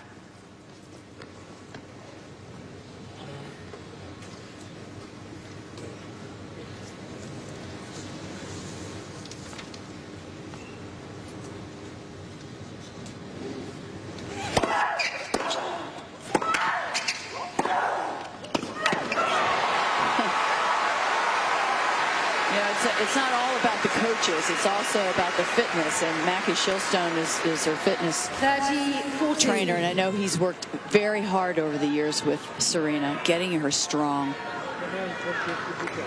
A chance now to get a strong grip on this final. Break point for 4-2.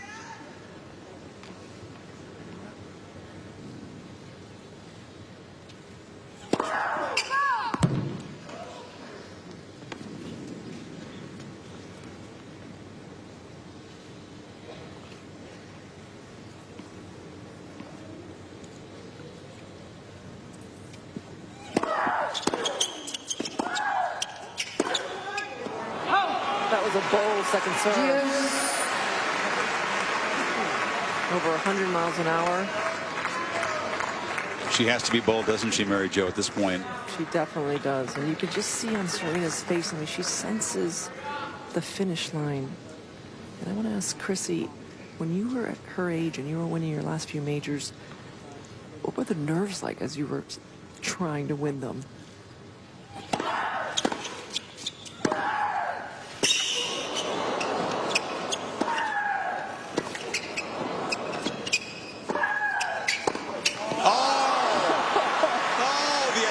To stay in that point, and that was an easy point. Sharapova.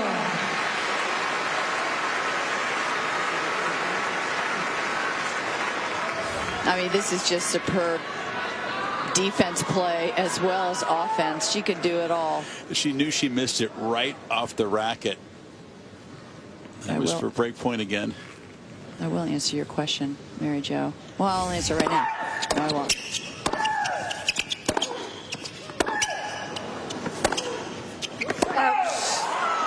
Long, and Sharapova again hangs on barely in a service game.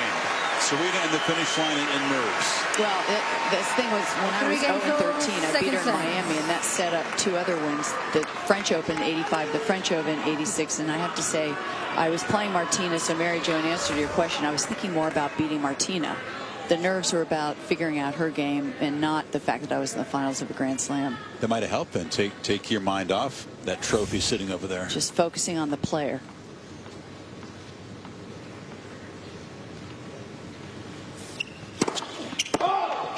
Just looks to me like she's getting a little bit more uptight as it's getting closer to the end, potentially for her.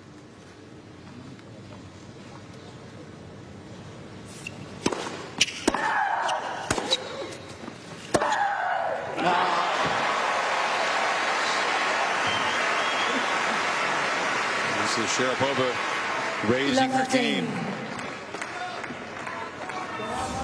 Yeah, she's gone to a new level. She's no longer nervous.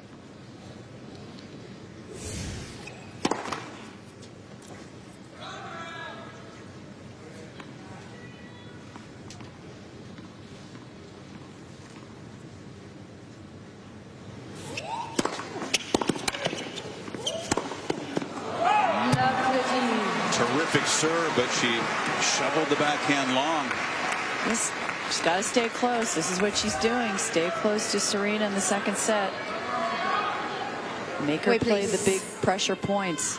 Will she be as relaxed?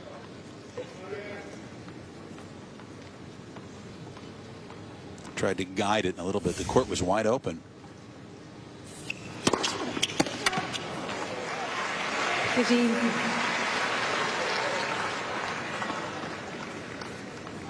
Sharapova creeping forward. Chrissy trying to take it early. But again, left though. Yeah, you're right, Mary Jo. The last three serves, she's gone the opposite direction where the serve is. That's Did it again. She has no idea. I think she's guessing. She's gotten to a point where she's guessing. 50-50 chance.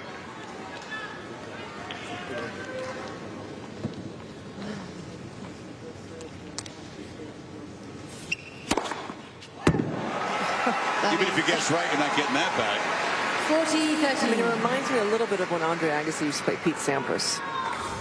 He sometimes would guess. He would just, like you said, 50-50 and gamble.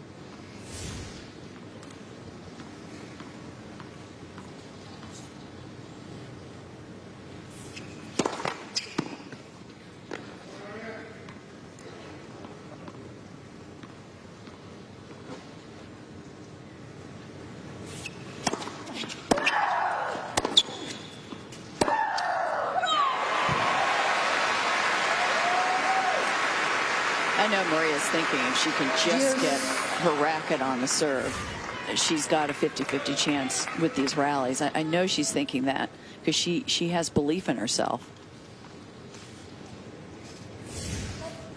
And she's not getting too frustrated with Serena's serve, which is great to see.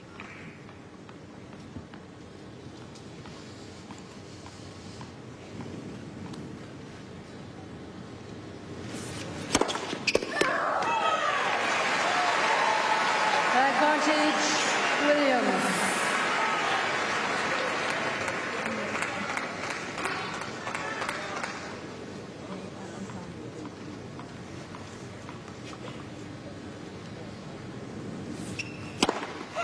Friction, hindrance.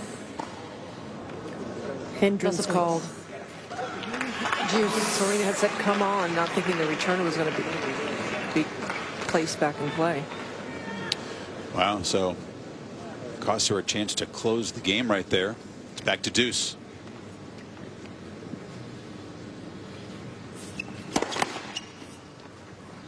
We'll remember that if Maria finds a way to break. A little ahead of herself.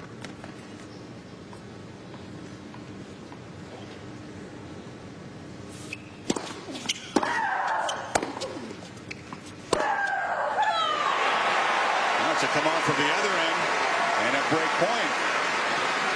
Advantage, Sharapova. That was a nice play, though, because Maria hit it down the middle so hard and deep. And Serena really couldn't do anything with it. The second shot, she decided to hit an angle.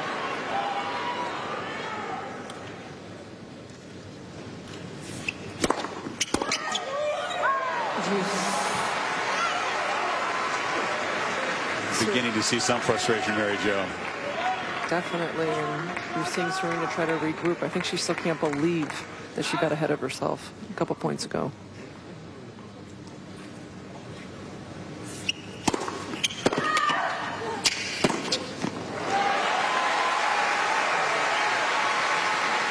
There's no a delayed reaction there with her come on. There's no way that anyone can return that serve like any better than this right here, unless you guess.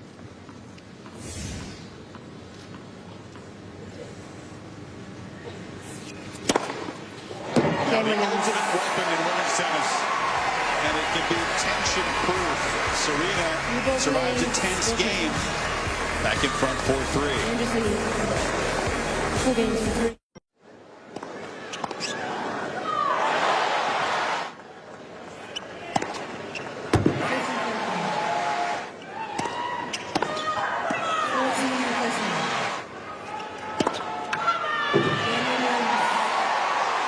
Some come-ons. Who had the last come-on of this championship? In your day, that was not punctuating every point, was it? I act that way if my kids don't clean their room, but no, we never said anything in our day. But we felt it, boy. We just didn't say it.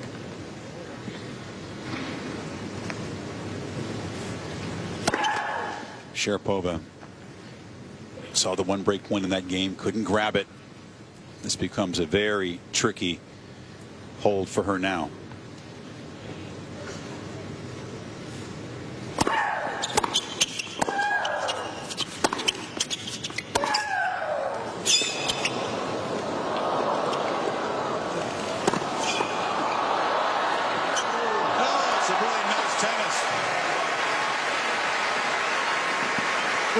Was that sarcastic? No. The volley was a nice at the point. Sarcastic. No. Well, I saw that volley. Entertaining point.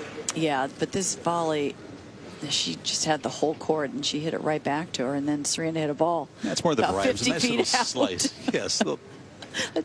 That's a great finish. Your kind of tennis, maybe, right? Oh. Ouch.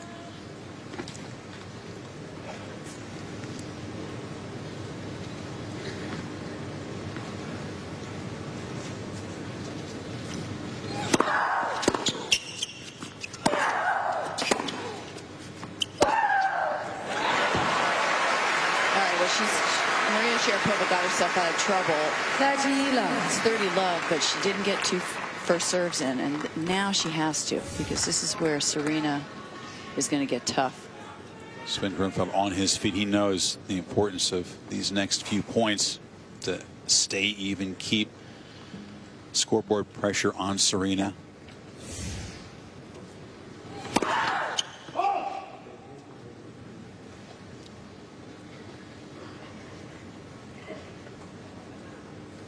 Serena inside the baseline.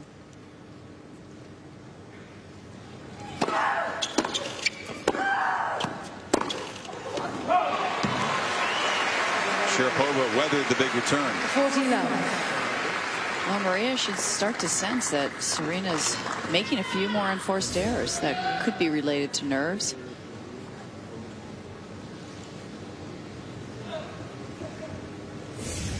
And you're right, keep the pressure on.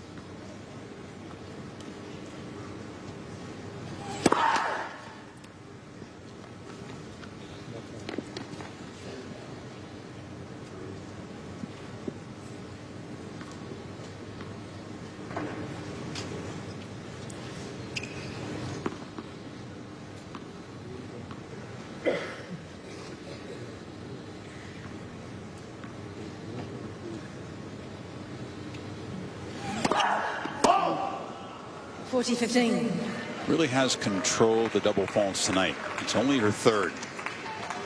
Again, not nearly as breezy. No issues with the sun that have affected some of her previous matches, but that hasn't been a problem tonight.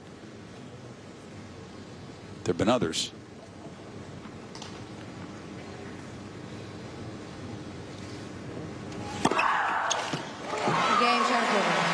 Sharapova. Tough hole, but does it emphatically for all. Fourth ace.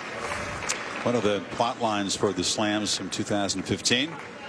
Serena, after catching Ewan Martina at the U.S. Open with her 18th major title, can begin to track down Steffi Graf's total of 22.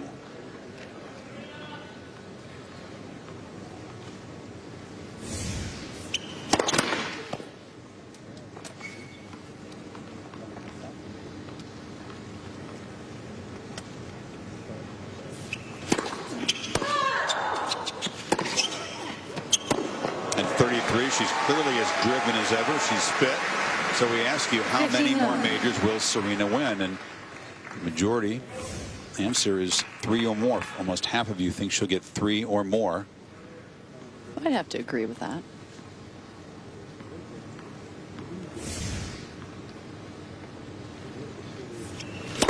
Lex. Stays healthy, stays motivated.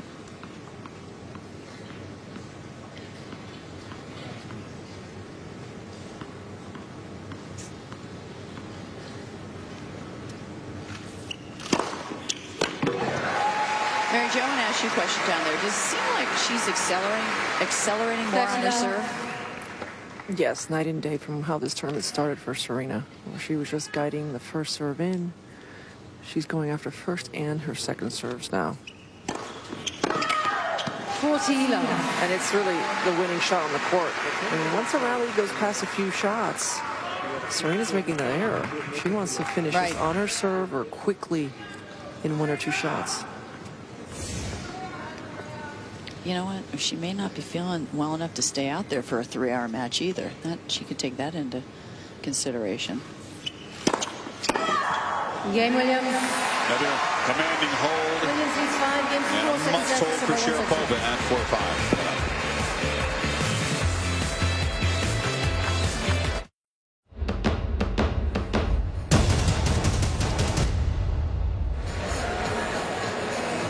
I'm not sure if the Rod Laver Arena DJ has a sense of humor, but staying alive. The Bee Gees classic was what they're just playing in that changer, but that's what Sharapova has to do right here. Has to hold to stay in this match. Yeah.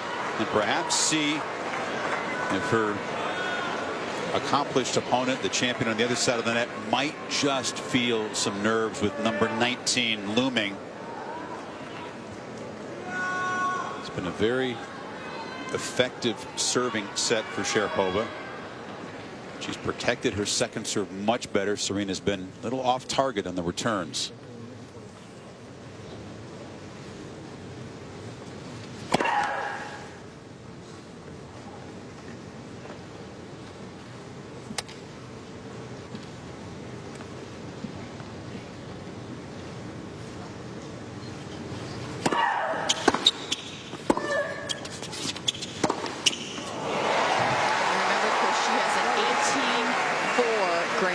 semifinal record, the greatest of any male or female. When she gets the finals, that's when she's at her best. Agreed. The best big match player we've seen in the modern era.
Stretched Serena out at that serve.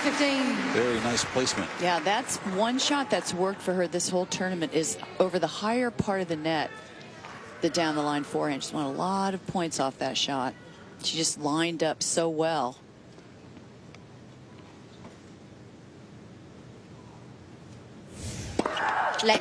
Really wasn't hitting the forehand in the first set. Couldn't get it going. And in this set now, she's begun to find the range. 6 winners off that side in the second set.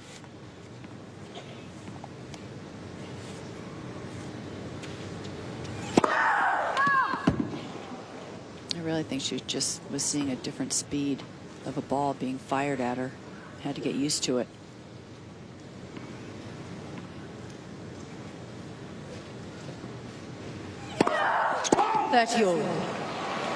Another one of those tosses, Chrissy, that she had to chase. Yeah, just too far in front of her, too far to the left.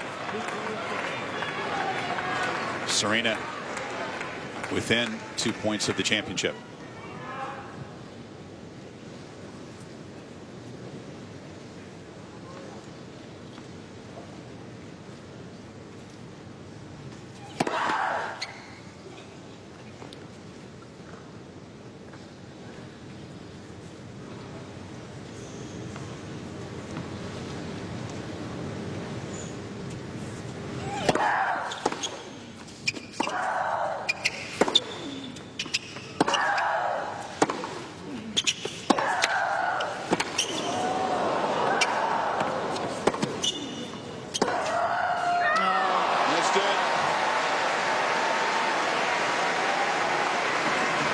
She might have changed her mind. 14.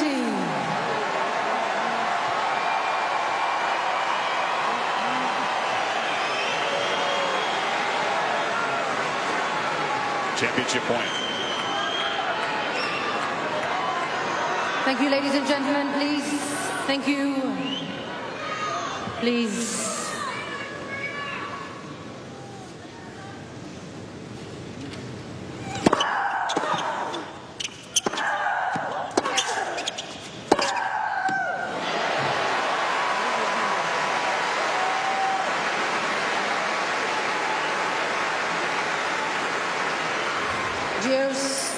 On the line to save match point.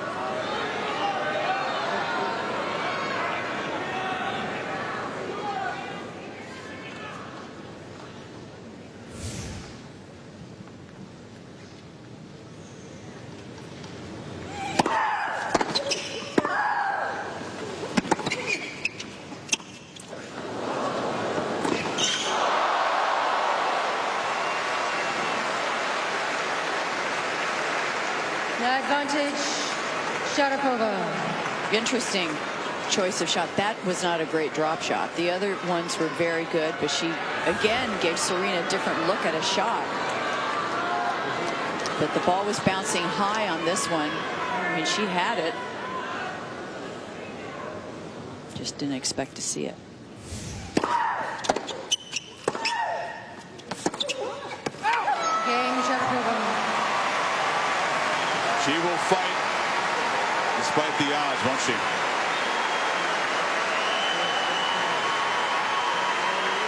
Well, once again, we saw a forehand winner when she was match point down, just like we did previously in her second round. Very different kind of match, but a similar kind of shot to stay alive.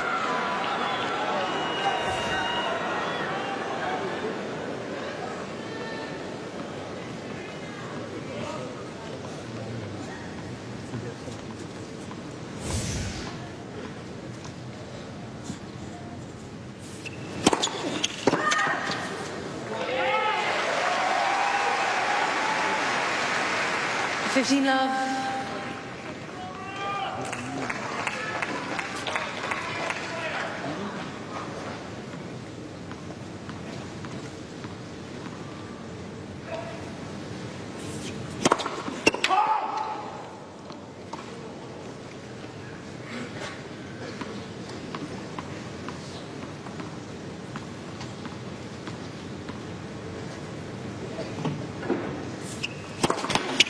15 all.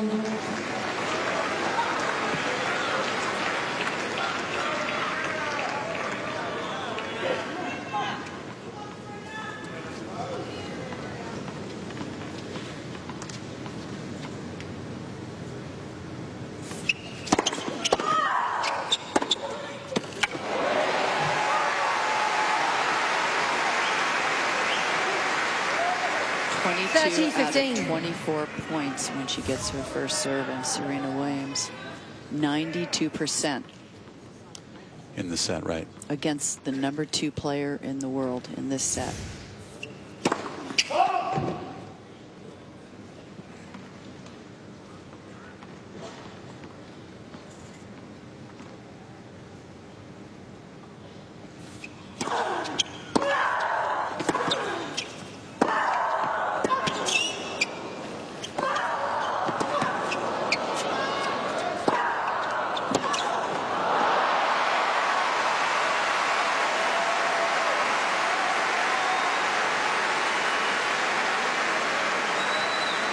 Crowd really appreciates the tough fight in this set.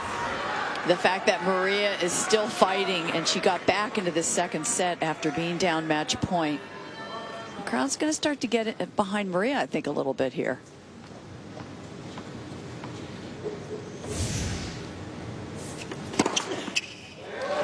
Guess strong again. We're seeing so many different emotions from Serena, too. She goes from being high and the big commands to trying to calm herself down and take deep breaths.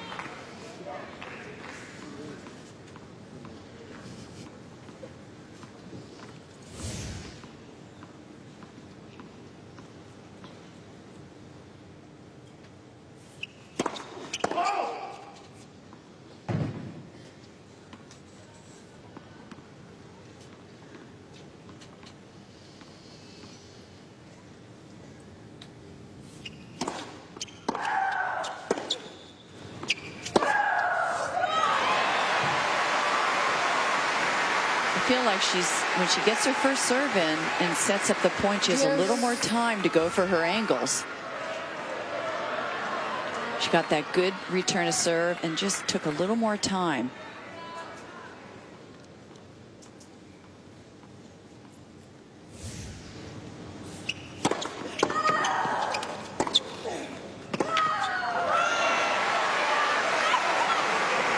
Sharapova giving absolutely everything she's got. No, they're both yelling at the same time now. Right, Mary Jo? It almost seems like if Maria fires herself up, it fires Serena even more. So Serena's getting fired up regardless. Game Williams. One more time. Sharapova caught leaning the wrong way. Another must hold for Maria coming up. Can she force a tiebreak? ESPN's coverage of the Australian Open 2015 is presented by Franklin Templeton Investments. Gain from our perspective. terrific and emotional battle in Rod Laver Arena in this second set. Serena tries to slam the door, win slam title number 19, end her 5-year drought here. And Sharapova just fighting to force a final set. Quiet, please. This is the 42nd set they played, Chrissy. Only 2 before this have gone to tiebreaks. Can Sharapova get us there again? 15 love. This is, you have to be watching 2 of the greatest fighters in the game in the last 12 years in women's tennis. I mean, I've seen so many matches where they've come from behind. They've gotten themselves out of trouble by sheer will and heart. And we're seeing this in this match here.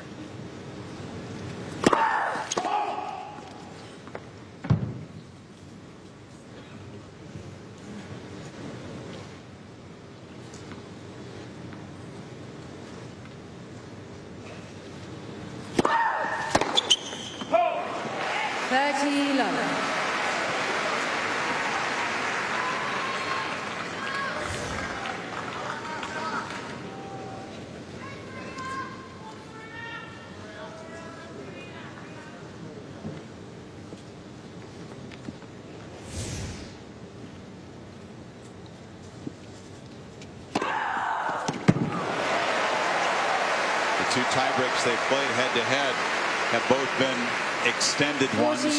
2010 at Wimbledon, it was Serena 11-9 tiebreak. I want to comment on this ace. This was a flat serve down the tee, and you don't see that normally. She spins the ball.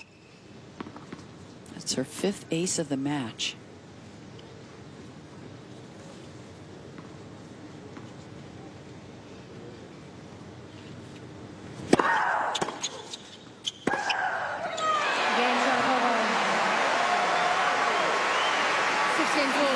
A rare, commanding hold at love for Sharapova. Tiebreak time. One additional challenge. And the other tiebreak, they did play one last year at the tune of event in Brisbane. 9-7 Serena.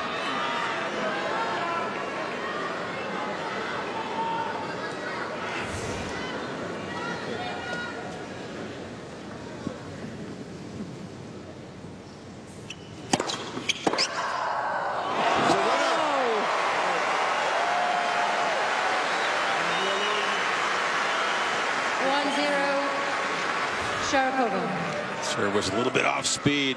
Gambling. Well measured. Yeah, gambling. That's what she needs to do. She is seeing the ball so well now, like a basketball, and going after every single swing. Sharapova.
How about that reply after Sharapova cracks the winner to open this tiebreak? Serena takes both of Maria's service points.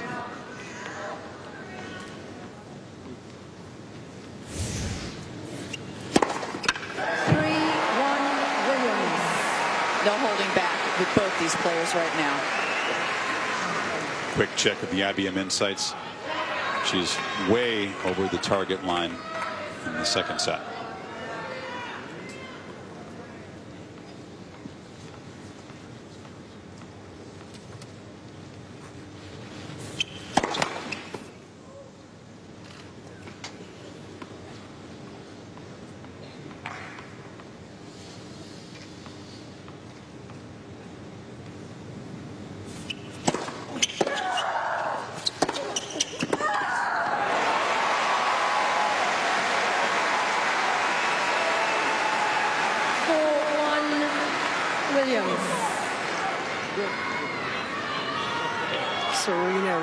looking for that knockout punch.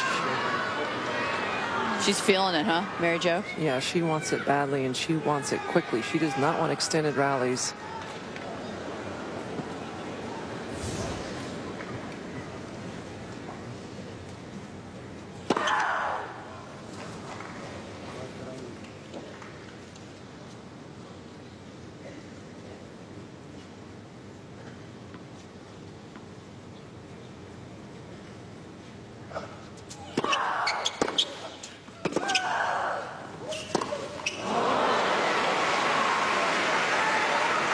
Williams.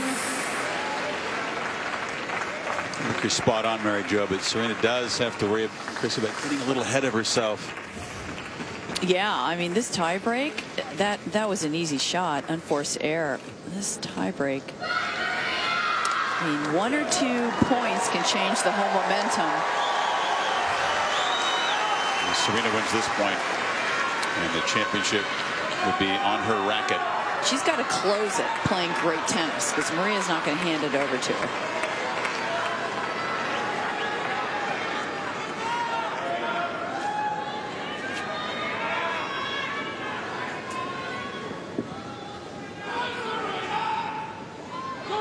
Thank you. Players ready.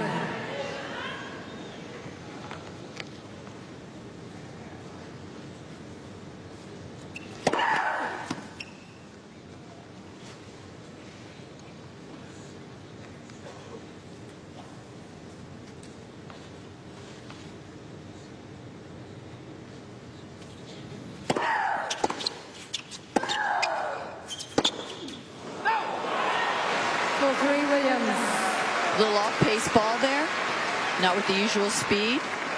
Serena did not move up to it. Maria's done an outstanding job in the second set of absorbing that first return from Serena. And Serena just reaching there because she's flat-footed. She's tight.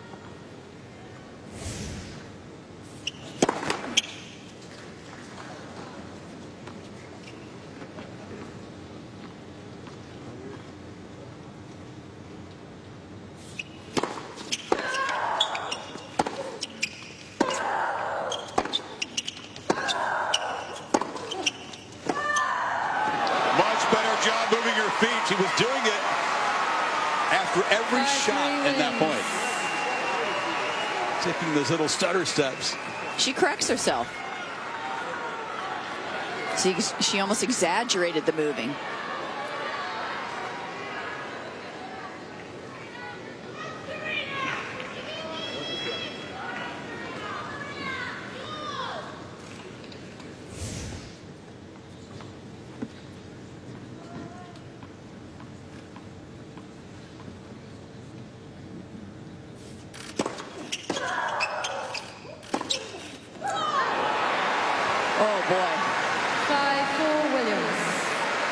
That was a nervous shot there.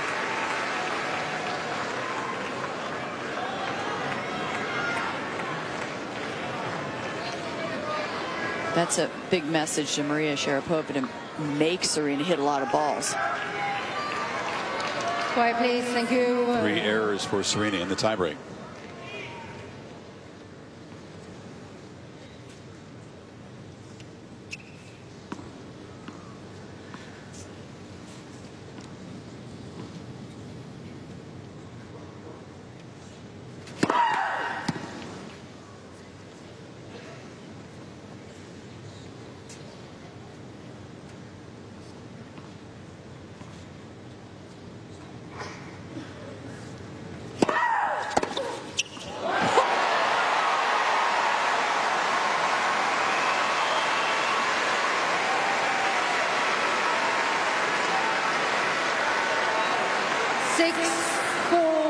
Williams. A second championship point.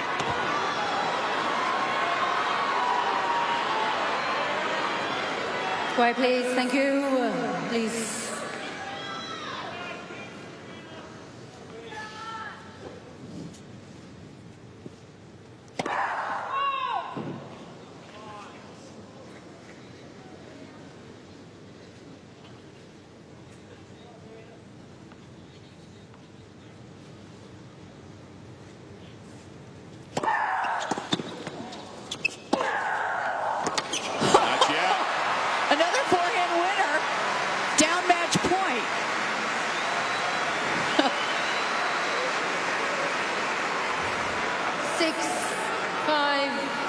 Williams. That was a big serve.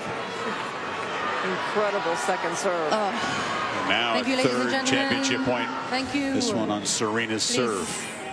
Thank you.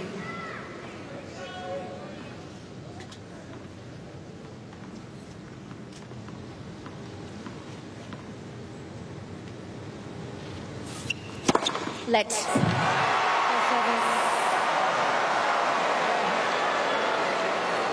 Drop the racket and get ready to lift the trophy. She better quickly reset. And the machine calls the let.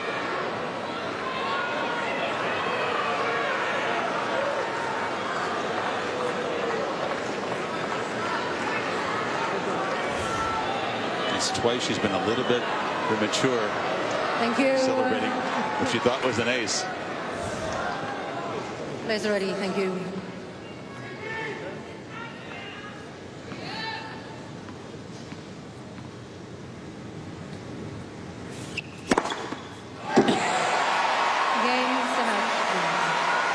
Now it's time to celebrate.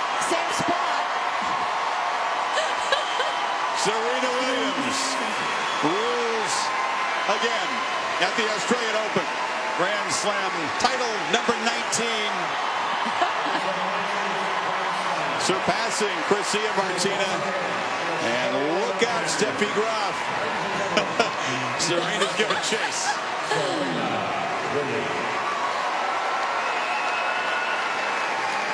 Well, that 19th was easier than getting the 18th. You can say that for sure.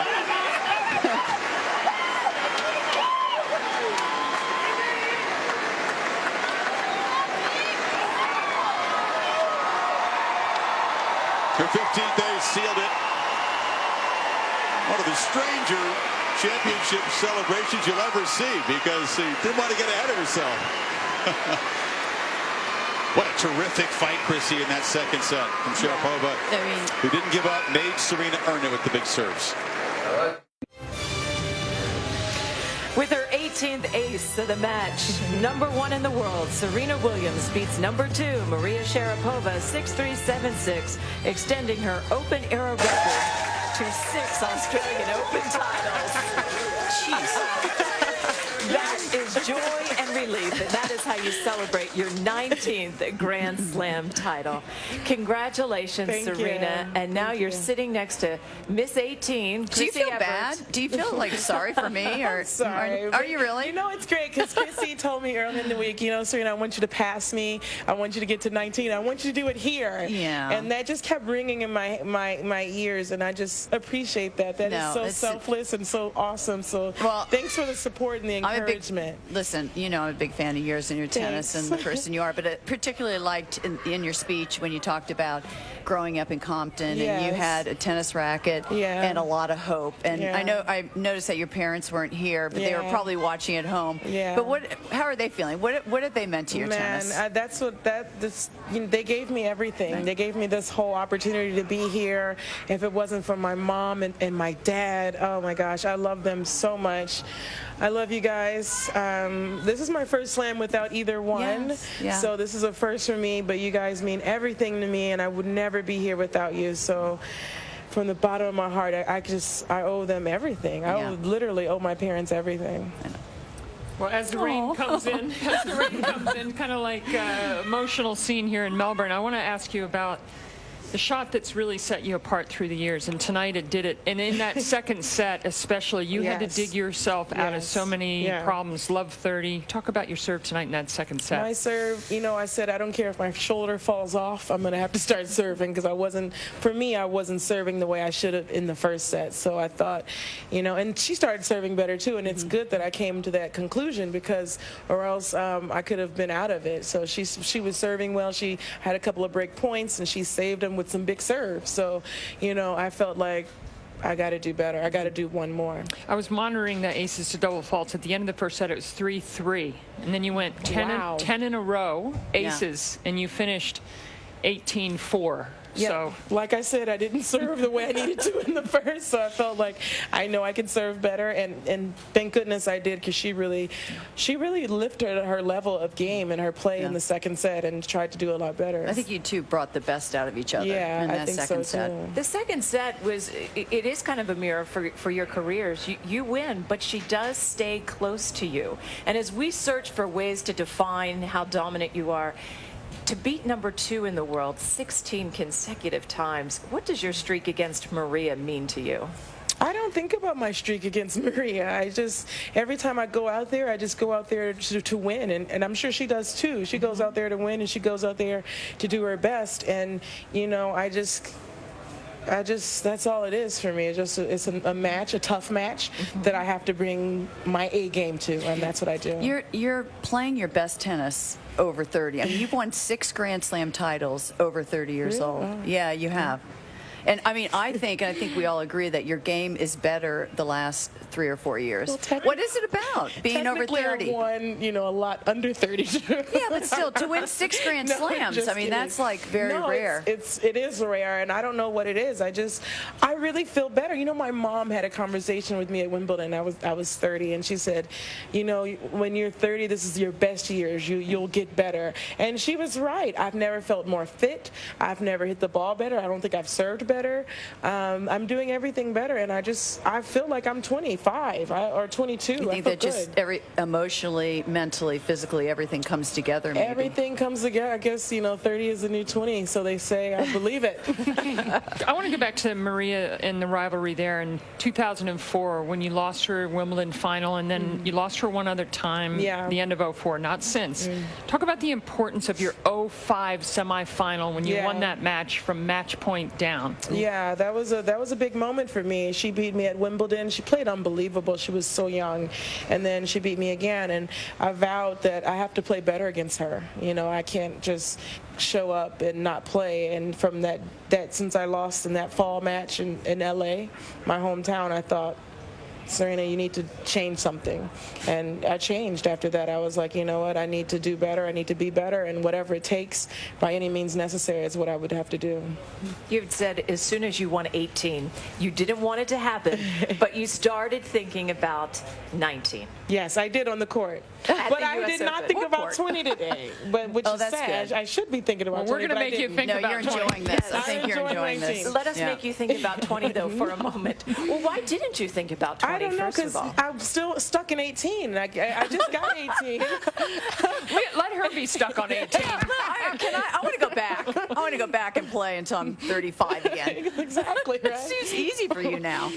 I don't know. I just was stuck on 18, and then now I have 19. It just doesn't seem, and plus I wasn't feeling great this tournament, so I didn't expect it to happen. So, but yeah, obviously my mind is set on Roland Garros. I didn't do well last year, so it makes me excited to know that I have an open draw for me, no points to defend, and I'll have a good time there. So you've held the Serena Slam, but it wasn't a calendar year. Come on. I mean, that's the ultimate. In your 30s, let me just say, that would be 22, Steffi at the U.S. Open calendar slam. Come on, Serena. No, guys. No, that's why she's a champion. She doesn't look ahead. But I want to ask you one question about your last match when you played Madison Keys. Do you think with all her power and you really getting used to that, or was it a little bit, did you come out here a better player knowing that you were used to the power, everything that Maria would show you? It was really good for me to play Madison in that semifinal because she hit hard, she hit strong, and that kind of got me ready for the final. So it was a really good thing. Madison's doing really well. She played really well, and she never gave up. I think I had 9 or 10 match points before I could close it out against her. She had such an incredible fight, and that's really good to see. Yeah. It's also great to see that's part of your legacy. Yeah, the young players, and you're still a champion, and yet they're right on your heels. Yeah, they are. Young American players just coming in, and she said she was watching at 4 years old, so that's crazy. So makes me feel really good.